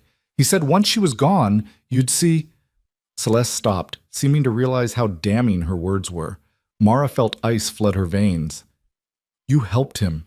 You were part of the plan to kill me." "No!" Celeste's eyes were wild now, panicked. "I didn't know about that. I swear to God I didn't know he was planning to kill you. He just said he was going to handle the situation, make things easier for Dominic. I thought he meant bribing you to leave or something, not murder." "But you didn't ask questions," Dominic said, his voice soft and dangerous. "You didn't think to question what handling the situation meant. You just went along with Victor's plan because you wanted what I had with Mara." "I'm sorry." Tears streamed down Celeste's face. "I'm so sorry. I came here to tell you everything, to make it right. I heard you killed Victor, and I knew I had to confess before you found out another way." Marcus had his gun out now, not quite pointed at Celeste, but close enough to be a threat. Dominic held up a hand, stopping him. "Tell me everything," he said. "Every conversation with Victor, every plan you knew about, every person who was involved. Leave nothing out." Celeste talked for 20 minutes, her voice breaking repeatedly as she outlined Victor's conspiracy. She'd provided information about Mara's schedule. She'd helped arrange the offshore accounts that paid the men in the parking garage. She'd been present for planning sessions where Victor discussed removing obstacles from Dominic's path. But she swore, and Mara found herself believing her, that she hadn't known the obstacle was going to be removed permanently. She'd thought Victor meant bribery, intimidation, maybe a scandal that would drive Mara away, not assassination. When she finished, the silence was crushing. "I could kill you right now," Dominic said conversationally. "Marcus would help me hide the body. No one would ask questions. You'd just disappear, another casualty of the business." Celeste nodded, tears still streaming. "I know, I deserve it." "You do," Mara said, surprising herself by speaking. "You helped a man plan to destroy my life because you wanted my husband. That's unforgivable." "I know," Celeste whispered. "But I'm not going to let Dominic kill you," Mara continued, moving to stand beside her husband. "Not because you deserve mercy, but because we're done with that life. Done with violence and revenge and blood." Dominic looked at her, surprise flickering across his features. "Mara? She came here to confess knowing you might kill her. That took courage, however misguided." Mara kept her eyes on Celeste. "So here's what's going to happen. You're going to give Marcus a full written statement detailing everything you told us. Then you're going to leave this city and never come back. If I ever see you again, if you ever contact Dominic or try to involve yourself in our lives, then we revisit the conversation about consequences. Understood?" Celeste nodded frantically. "Understood. Thank you. Thank you so much." "Don't thank me. Just go." Mara turned away, unable to look at the woman any longer. Marcus escorted Celeste to another room to take her statement, leaving Mara and Dominic alone. He stared at her with something like awe. "You just showed her more mercy than she deserved." "I showed her the mercy you're trying to learn," Mara said. "The mercy that chooses life over death when possible. Isn't that what we're working toward?" "You're right. You're absolutely right." He pulled her into his arms, careful of her belly. "But God, part of me wanted to make her pay for what she did to you." "I know, but that's the old Dominic talking, the new one, the one who's going to be a father in 2 months. He finds a different way." He pressed his face into her hair, breathing deeply. I love you. Have I told you that today? Not in the last few hours. I love you. You make me want to be better than I am, better than I ever thought I could be. They stood like that for a long moment, wrapped in each other, until Marcus returned with a thick envelope. Her statement, he said, handing it to Dominic. Detailed, signed, notarized. And she's on a plane to Seattle in 3 hours. Said she has family there. Good. Dominic set the envelope aside without opening it. Make sure she actually leaves. If she's still in the city by midnight, we have a different conversation. On it, boss. After Marcus left, Mara touched Dominic's face. That was the right choice. Was it? She nearly got you killed. But she didn't. I'm here. We're here. And our daughter deserves to be born into a world where her parents choose mercy when they can. She smiled slightly. Even when it's hard, especially when it's hard. 18 days left, Dominic said. Am I passing your test? This isn't a test. It's us figuring out how to be together without destroying each other. She kissed him softly. But yes, you're doing better than I dared hope. The next week brought more changes. Dominic finalized the sale of his last illegal operation, transferring the proceeds to a legitimate investment portfolio. He hired a team of professional managers for his remaining businesses, making it clear he'd be a silent partner rather than an active operator. He met with lawyers to restructure everything, to build walls between his past and his future. And he was there, present, attentive, learning how to be the kind of husband Mara needed. He listened when she talked about her fears for the birth. He held her when pregnancy hormones made her cry over commercials. He rubbed her swollen ankles and brought her ice cream at midnight and read their daughter stories about dragons and princesses. Dr. Mitchell called it nesting when Dominic insisted on assembling the crib himself, refusing help even when he couldn't figure out the instructions. It took him 4 hours and 3 separate attempts, but when he finally finished, he stood back with such pride that Mara had to photograph it. Our daughter's first piece of furniture, he said, built by her father who had absolutely no idea what he was doing. It's perfect, Mara said, running her hand along the smooth wood. She's going to love it. She's going to destroy it in 2 years and we'll need to buy a toddler bed, Dominic corrected, but he was smiling. That's what the books say happens. You've been reading the books? All of them, multiple times. I'm terrified, Mara. Absolutely terrified that I'm going to be a terrible father. She crossed to him, wrapped her arms around him as much as her belly would allow. You're going to be a wonderful father. You've already proven that. How? By assembling furniture? By trying? By caring enough to be terrified? By reading every book and asking every question and wanting to do this right? She pulled back to look at him. Bad fathers don't worry about being bad fathers. They just are.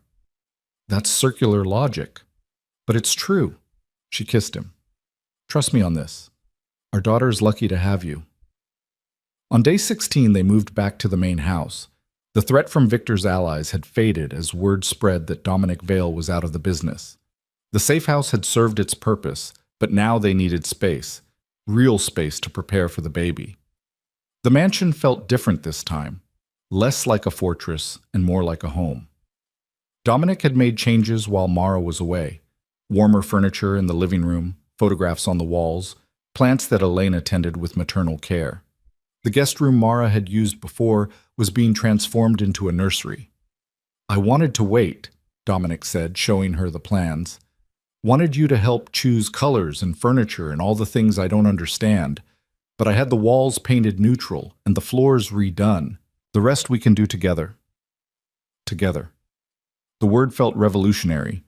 They spent the next days making decisions side by side, arguing good-naturedly over whether the curtains should be cream or pale yellow, debating the merits of different rocking chairs, assembling furniture, and laughing when pieces didn't fit quite right.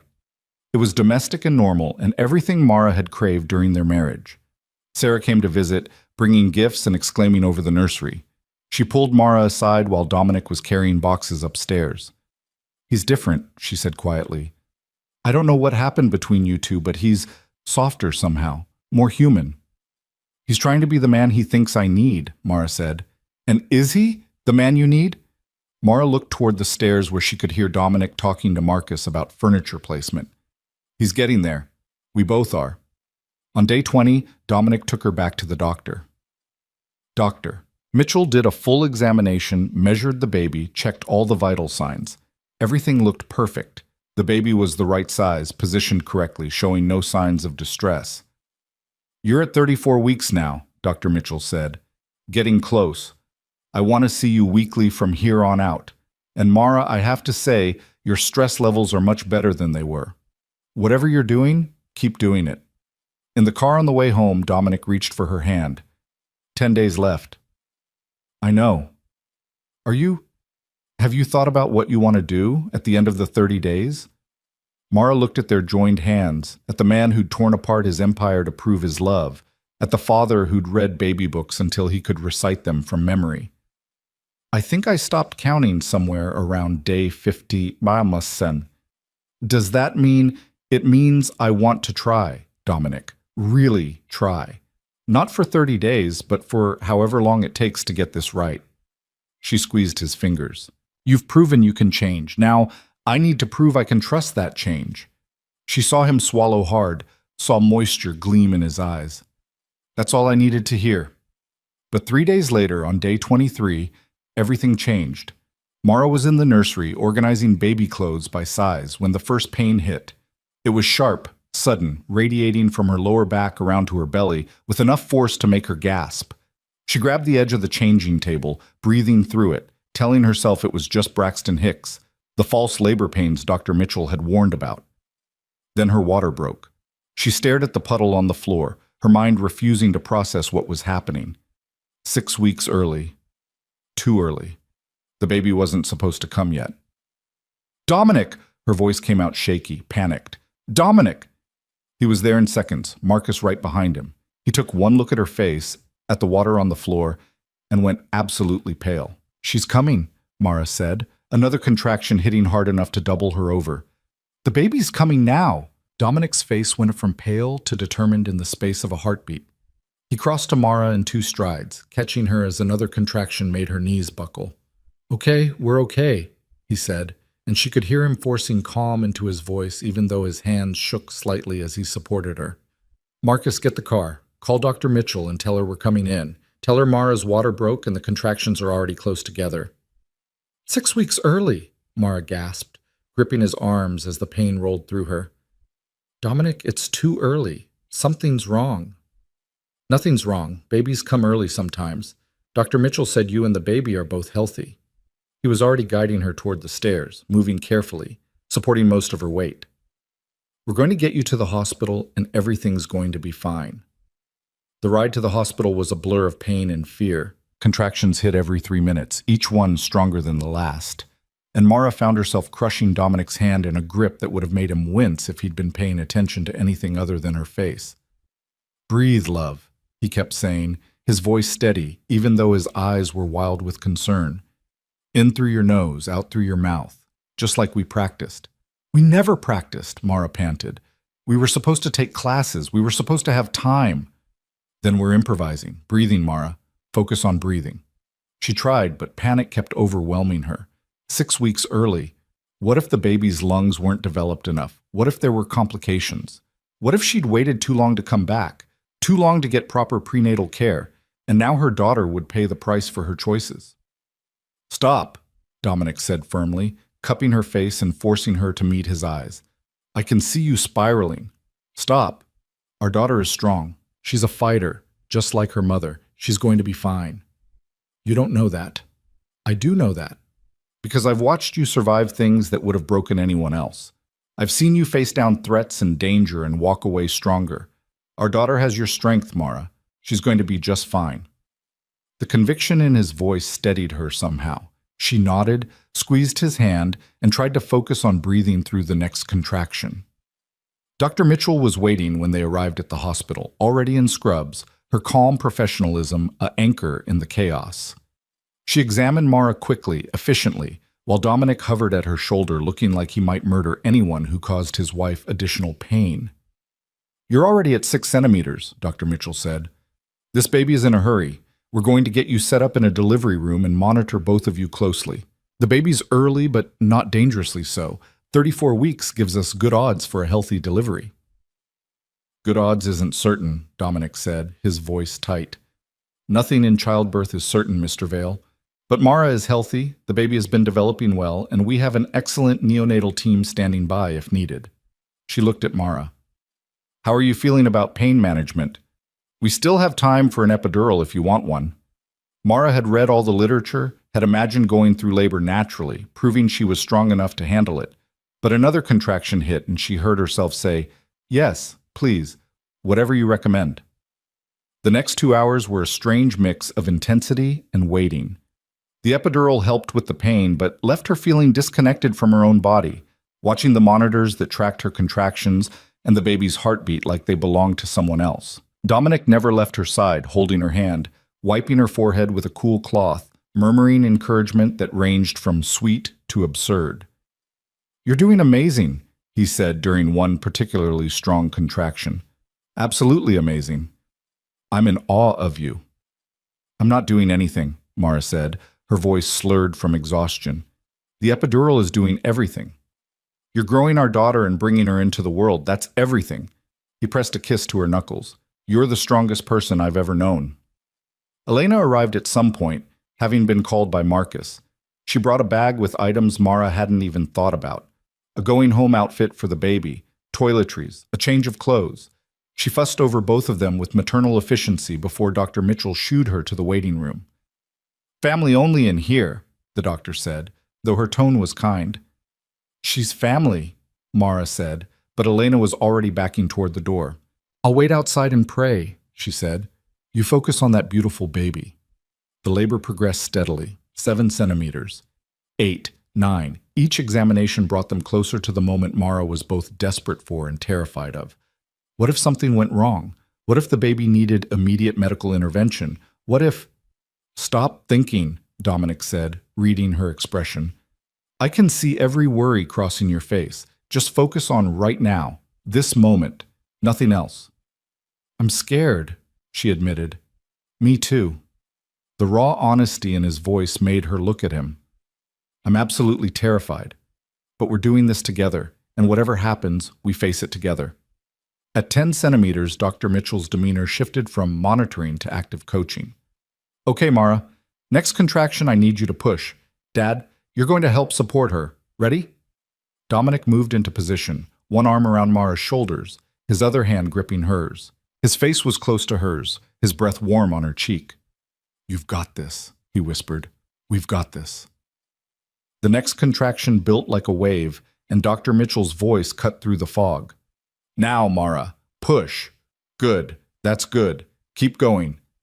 Pushing was simultaneously the hardest and most natural thing Mara had ever done. Her body took over, instinct overwhelming conscious thought, and she bore down with everything she had. Dominic counted for her, his voice steady and sure, and when the contraction ended, she collapsed back against the pillows.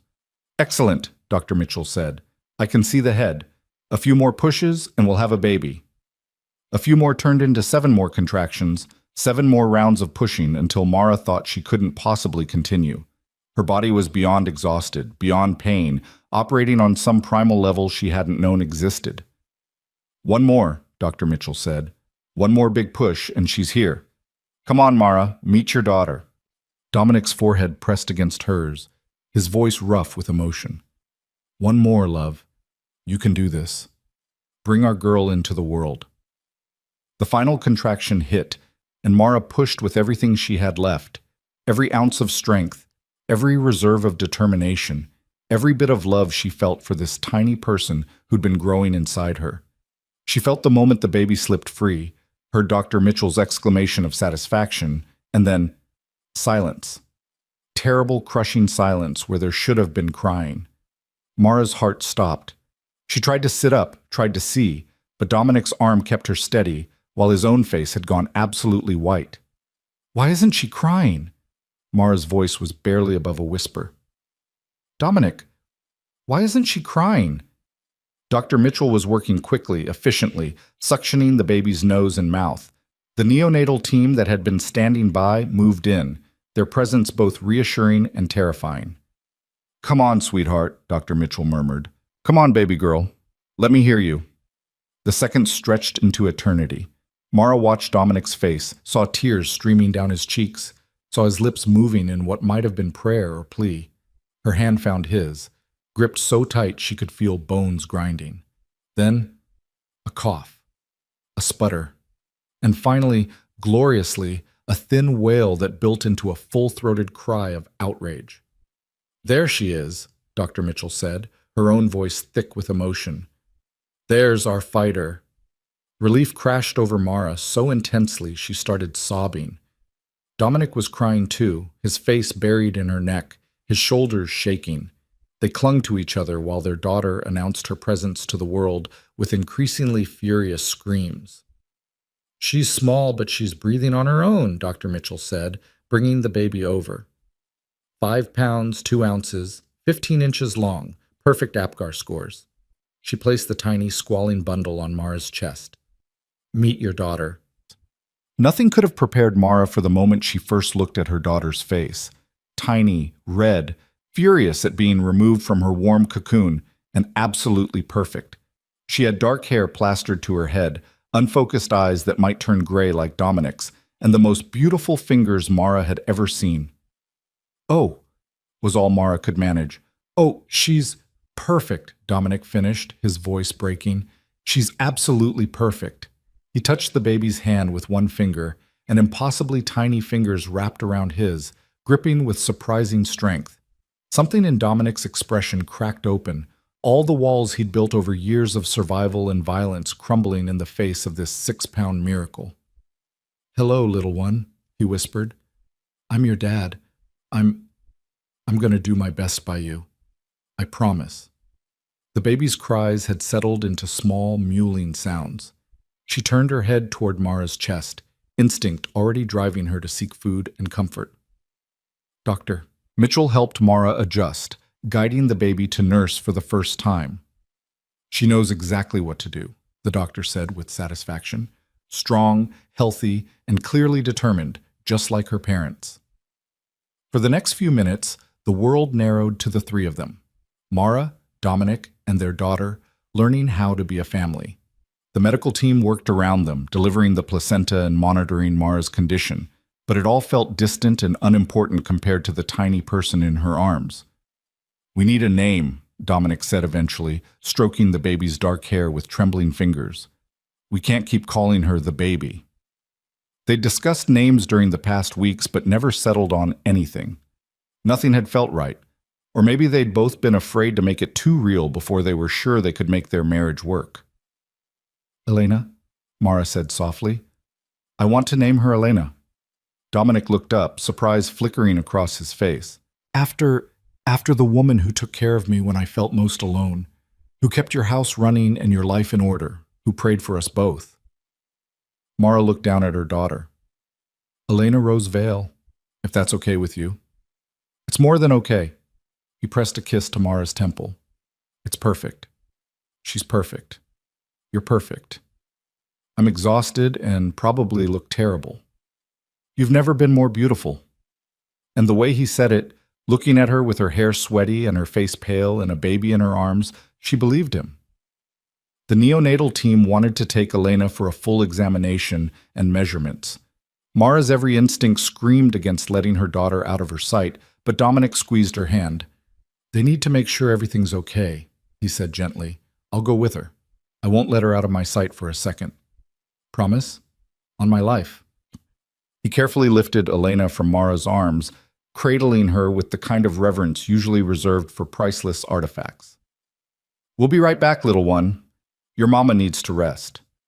Mara watched them leave, Dominic walking beside the isolette where Elena lay, his hand through the opening to maintain contact with his daughter, and felt something inside her chest expand and settle at the same time. This was her family. This was what she'd been fighting for. Dr. Mitchell finished the post-delivery care and helped Mara get cleaned up and moved to a recovery room. "You did beautifully," she said. "Both of you are healthy, and that baby is a fighter. 34 weeks and breathing on her own. That's excellent.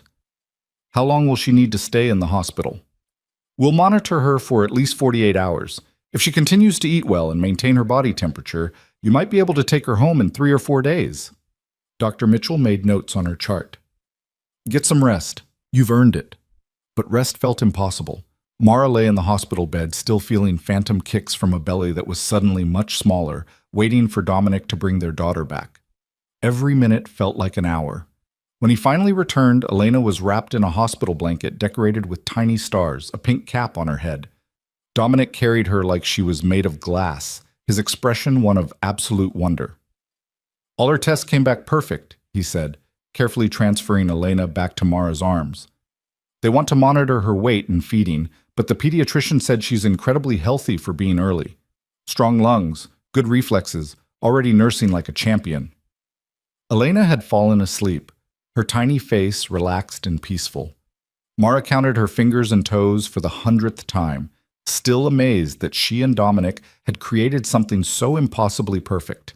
Marcus is outside with Elena, our Elena, Dominic said, settling into the chair beside the bed. She's crying and wants to come in, but I told her to wait until you're ready for visitors. She can come in. I want to show her the baby. Dominic opened the door and spoke quietly to someone outside. Moments later, Elena the elder entered, her face streaked with tears, her hands clasped together. "Oh, Mrs. Vale," she breathed, approaching the bed slowly. "Oh, she's beautiful." "We named her after you," Mara said, watching the housekeeper's face transform. "Elena Rose Vale. I hope that's okay." The older woman pressed her hands to her mouth, tears flowing freely now. You named her after me? Oh, my dear girl, I'm honored. So very honored." "You took care of both of us when we needed it most," Dominic said, his voice rough. "It seemed right." Elena Sr. reached out a hesitant hand, and Mara shifted the baby so she could see her tiny namesake's face. "Hello, little Elena. Welcome to the world, precious girl. You have no idea how loved you already are." The older woman stayed for only a few minutes before excusing herself to let Mara rest, but the joy on her face stayed with them long after she left. Over the next few hours, a steady stream of visitors came and went. Sarah arrived with flowers and tears, holding baby Elena with the kind of reverence that suggested she understood exactly how miraculous this moment was. Marcus stopped by to verify the security arrangements Dominic had made for the hospital room. Even Thomas, the driver, poked his head in to offer congratulations. But eventually, the visitors left, and the hospital settled into nighttime quiet. Nurses came and went, checking Mara's vitals and helping with feedings. But mostly it was just the three of them in the dimly lit room. Dominic had pulled his chair close to the bed, close enough that he could watch both Mara and Elena with the kind of intensity that might have been overwhelming if it hadn't been so full of love. "I can't stop looking at her," he admitted. "I keep thinking if I look away, this will all turn out to be a dream." "I know the feeling." Mara adjusted Elena in her arms, marveling at how someone so small could feel so heavy with importance. "Everything I was afraid of, the pain, the complications, whether I could do this, none of it matters now. She's here, and she's perfect. You were amazing. Watching you bring her into the world," he stopped, his voice catching. "I've never been more proud of anyone in my life. Even though she came early and scared us both half to death? Especially because of that. She's already proving she does things on her own timeline." He reached out, traced Elena's tiny ear with one finger. "She gets that from you." They sat in comfortable silence for a while, watching their daughter sleep. She made small sounds, squeaks and sighs that seemed impossibly loud coming from someone so tiny. Every movement, every breath felt like a miracle. "I've been thinking," Dominic said eventually, "about the 30 days, about the divorce papers you brought." Mara's heart clenched. "Dominic, let me finish." He took her free hand, laced their fingers together. "We're on day 23, 7 days left until our agreement ends. 7 days until you're supposed to decide whether to stay or go. I already told you I wanted to try, that I'd stopped counting. I know, but I need to say this." He met her eyes, his gray gaze steady and sure. "I don't want to wait 7 more days. I don't want you staying with me because of an agreement or because you think you owe me a chance. I want you to marry me again." Mara's breath caught. "We're already married." "Legally, yes. But that marriage was built on passion and attraction and not much else. We didn't really know each other. We didn't understand what we were committing to. He brought her hand to his lips, kissed her knuckles. I want to marry you again, Mara. I want to stand in front of everyone we love and promise to be the man you and Elena deserve. I want to build a marriage based on trust and honesty and choosing each other every single day. Tears spilled down Mara's cheeks. You're proposing to your own wife? I'm proposing to the mother of my child, to the woman who survived my worst and still came back, to the person who makes me want to be better than I ever thought I could be. His voice was thick with emotion. So yes, I'm proposing. Mara Whitmore Vale, will you marry me again? Will you let me spend the rest of my life proving that I can be the husband and father you both deserve? She looked down at Elena, sleeping peacefully in her arms, then back at Dominic. She thought about the past 23 days, watching him dismantle his empire, learning to cook breakfast, assembling furniture with determination, if not skill. She thought about the way he'd held her through labor, the tears on his face when Elena was born, the tenderness in his voice when he spoke to their daughter. This wasn't the man she'd married 2 years ago. This was someone better, someone who'd chosen to change, who'd proven he could put family above power, who'd shown her that love could be both fierce and gentle. Yes, she said, her voice breaking with joy. Yes, I'll marry you again. I'll choose you every day for the rest of our lives. Dominic's face transformed, relief and happiness, and love crashing together into an expression so open it took her breath away. He leaned forward carefully, mindful of the baby between them, and kissed her with a tenderness that felt like coming home. When they pulled apart, Elena had woken and was making small, fussy sounds. Dominic reached for her, and Mara transferred the baby to his arms, watching as he cradled their daughter against his chest. Hear that, little one? He murmured. Your mama said yes, which means you're stuck with me as your dad. I'm going to do my best by you, I promise. I'm going to teach you to be strong and kind and brave. I'm going to show you that real strength is choosing love over power, that family matters more than empire, that the best things in life are worth fighting for. Elena yawned, utterly unconcerned with her father's promises, and Mara laughed through her tears. She's not impressed, she said. She will be. Give me 18 years. He rocked Elena gently, natural as if he'd been doing it his whole life. We're going to be okay, aren't we? The three of us? Better than okay. We're going to be happy. Over the next 3 days, they settled into the strange rhythm of new parenthood, learning Elena's cries, the hungry cry versus the tired cry versus the I just want to be held cry. Figuring out feeding schedules and diaper changes and how to function on 2 hours of sleep. Mara's body ached and healing was slower than she'd expected. But every time she looked at Elena, every time she watched Dominic cradle their daughter with such obvious love, it all felt worth it. Dr. Mitchell cleared them to go home on the 4th day. Elena had gained weight instead of losing it, was nursing well, and showed no signs of complications from being early. The pediatrician was optimistic about her development and scheduled a follow-up appointment for the next week. The ride home felt surreal. Elena slept in her car seat, tiny even in the infant-sized restraint. Dominic drove with exaggerated care, treating every bump like a potential catastrophe, until Mara finally told him to relax before they got rear-ended for going too slowly. The house had been transformed in their absence. Elena Sr. had clearly been working non-stop. The nursery was completely finished, every piece of furniture in place, soft blankets and tiny clothes organized with military precision. There were flowers throughout the house, meals prepared and frozen for easy heating, everything arranged to make their transition home as smooth as possible. She didn't have to do all this, Mara said, looking around with wonder. Try stopping her, Dominic said with a smile. She's been waiting her whole life to spoil a baby. Now she has one named after her? We don't stand a chance. Settling Elena into the nursery felt momentous.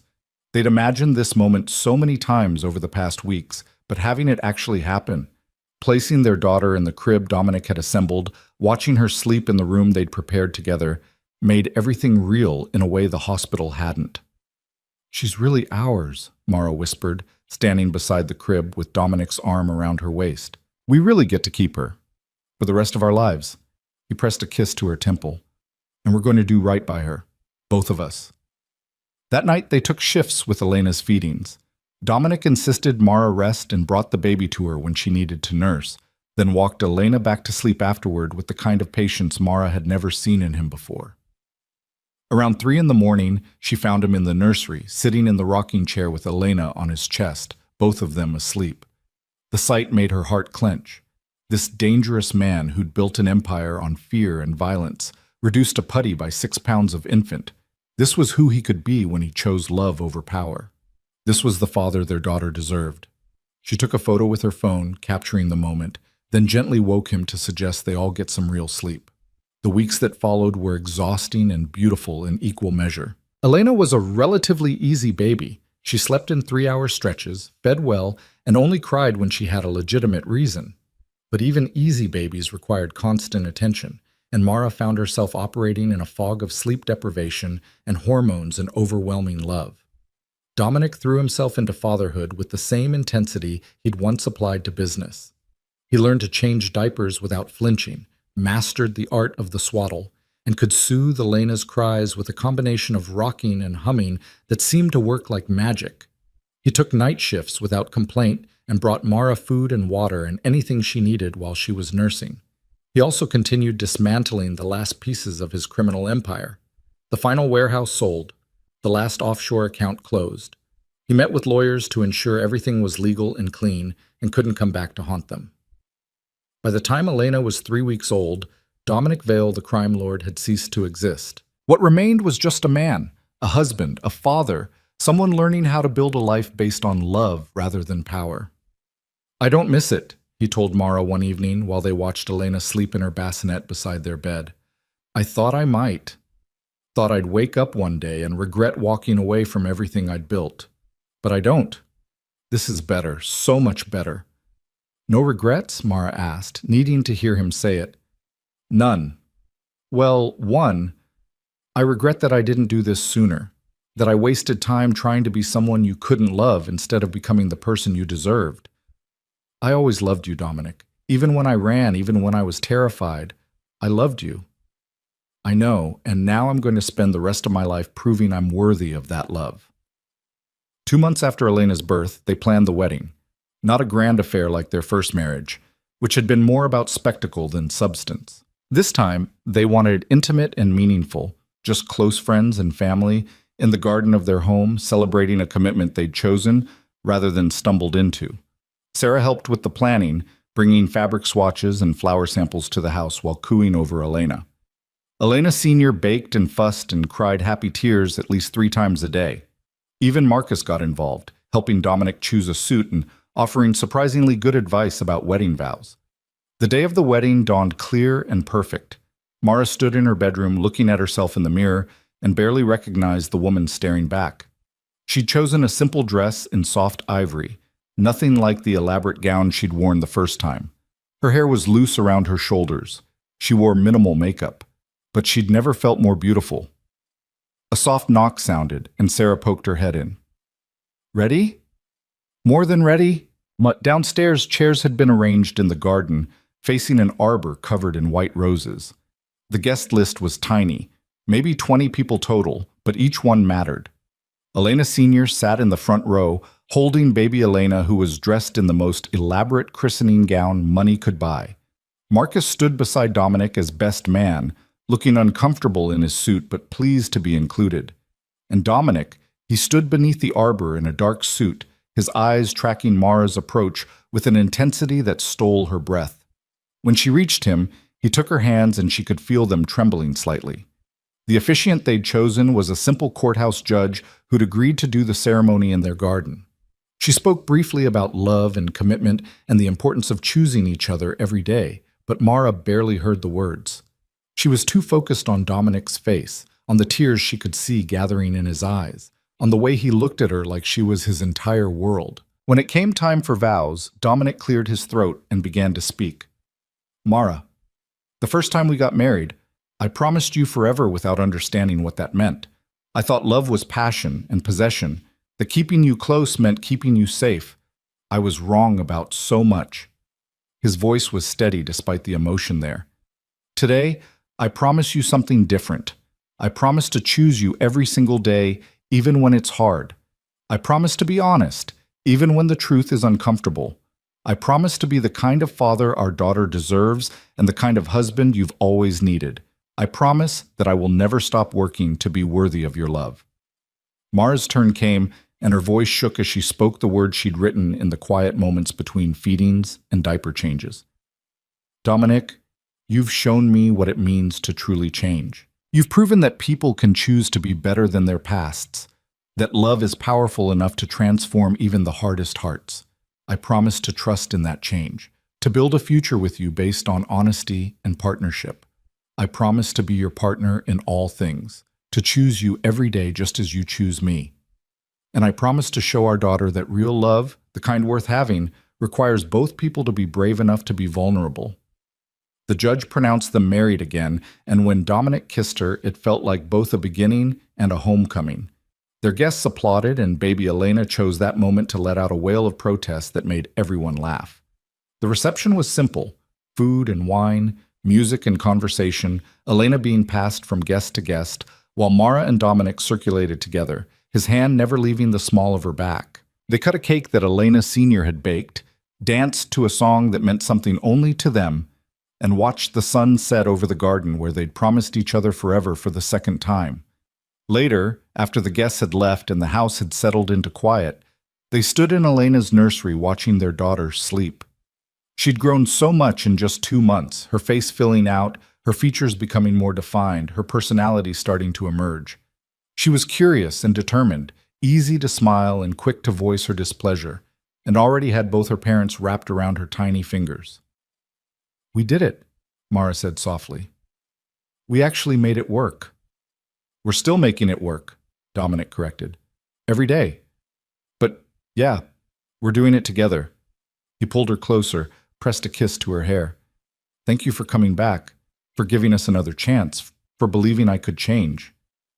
Thank you for changing, for choosing us over everything else." She leaned into him, watching their daughter's chest rise and fall with each breath. "I love you, Dominic Vale. Both versions of you, the one I married and the one you became. I love you too, more than I have words for." Elena stirred in her sleep, one tiny fist escaping her swaddle to wave in the air. Without waking, she settled again, completely secure in the knowledge that she was safe and loved and wanted, just like her parents had finally learned to be. 6 months later, Mara sat in her home office, the same room where she'd once tried to build an identity separate from being Dominic's wife, working on a grant proposal for the children's charity she'd rejoined. Elena played on a blanket nearby, rolling from back to front with the determination of someone who'd recently mastered the skill and wanted to practice it constantly. Dominic appeared in the doorway with coffee, a habit he'd developed of bringing her afternoon pick-me-ups when he knew she was working. "How's the proposal going?" he asked, setting the mug on her desk. "Good. Sarah thinks we have a real shot at the funding." She saved her work and turned to find him watching Elena with the same expression of wonder he'd had since the day she was born. "You still can't believe she's real, can you?" "Not even a little bit." He sat on the floor beside the blanket, immediately becoming Elena's favorite playground as she crawled toward him with delighted squeals. "Some days I wake up and think I'm going to find out this was all a dream, that you're still gone, that I'm still the man I was. But you're not. You're exactly who you chose to become." Mara joined them on the floor, completing their small circle. "And we're exactly where we're supposed to be." Elena grabbed her father's finger and tried to pull it to her mouth, gumming at it with the intensity of someone who was definitely teething. Dominic made exaggerated faces that made her giggle, and Mara's heart felt so full it might burst. This was what they'd fought for, what they'd survived for. Not the grand gestures or the dramatic declarations, but these quiet moments of being a family. These ordinary, extraordinary days of learning to love each other without fear or violence or the weight of an empire between them. The divorce papers sat in a drawer somewhere, unsigned and unnecessary. They'd never speak of them again. Instead, they had wedding photos from a ceremony that mattered, commitment vows that were honest, and a future built on choice rather than chance. They had a daughter who would grow up knowing that real strength meant changing when necessary, that love required courage, and that family was worth any sacrifice. They had each other, flawed and fighting and choosing to stay despite how hard it sometimes was. And in the end, that was all that mattered. Not power or empire or the past that had nearly destroyed them. Just this: a man, a woman, and the baby they'd created together, building something better than either of them had known they deserved. The divorce that was supposed to end everything had instead saved them both. And they lived that truth every single day, completely and forever.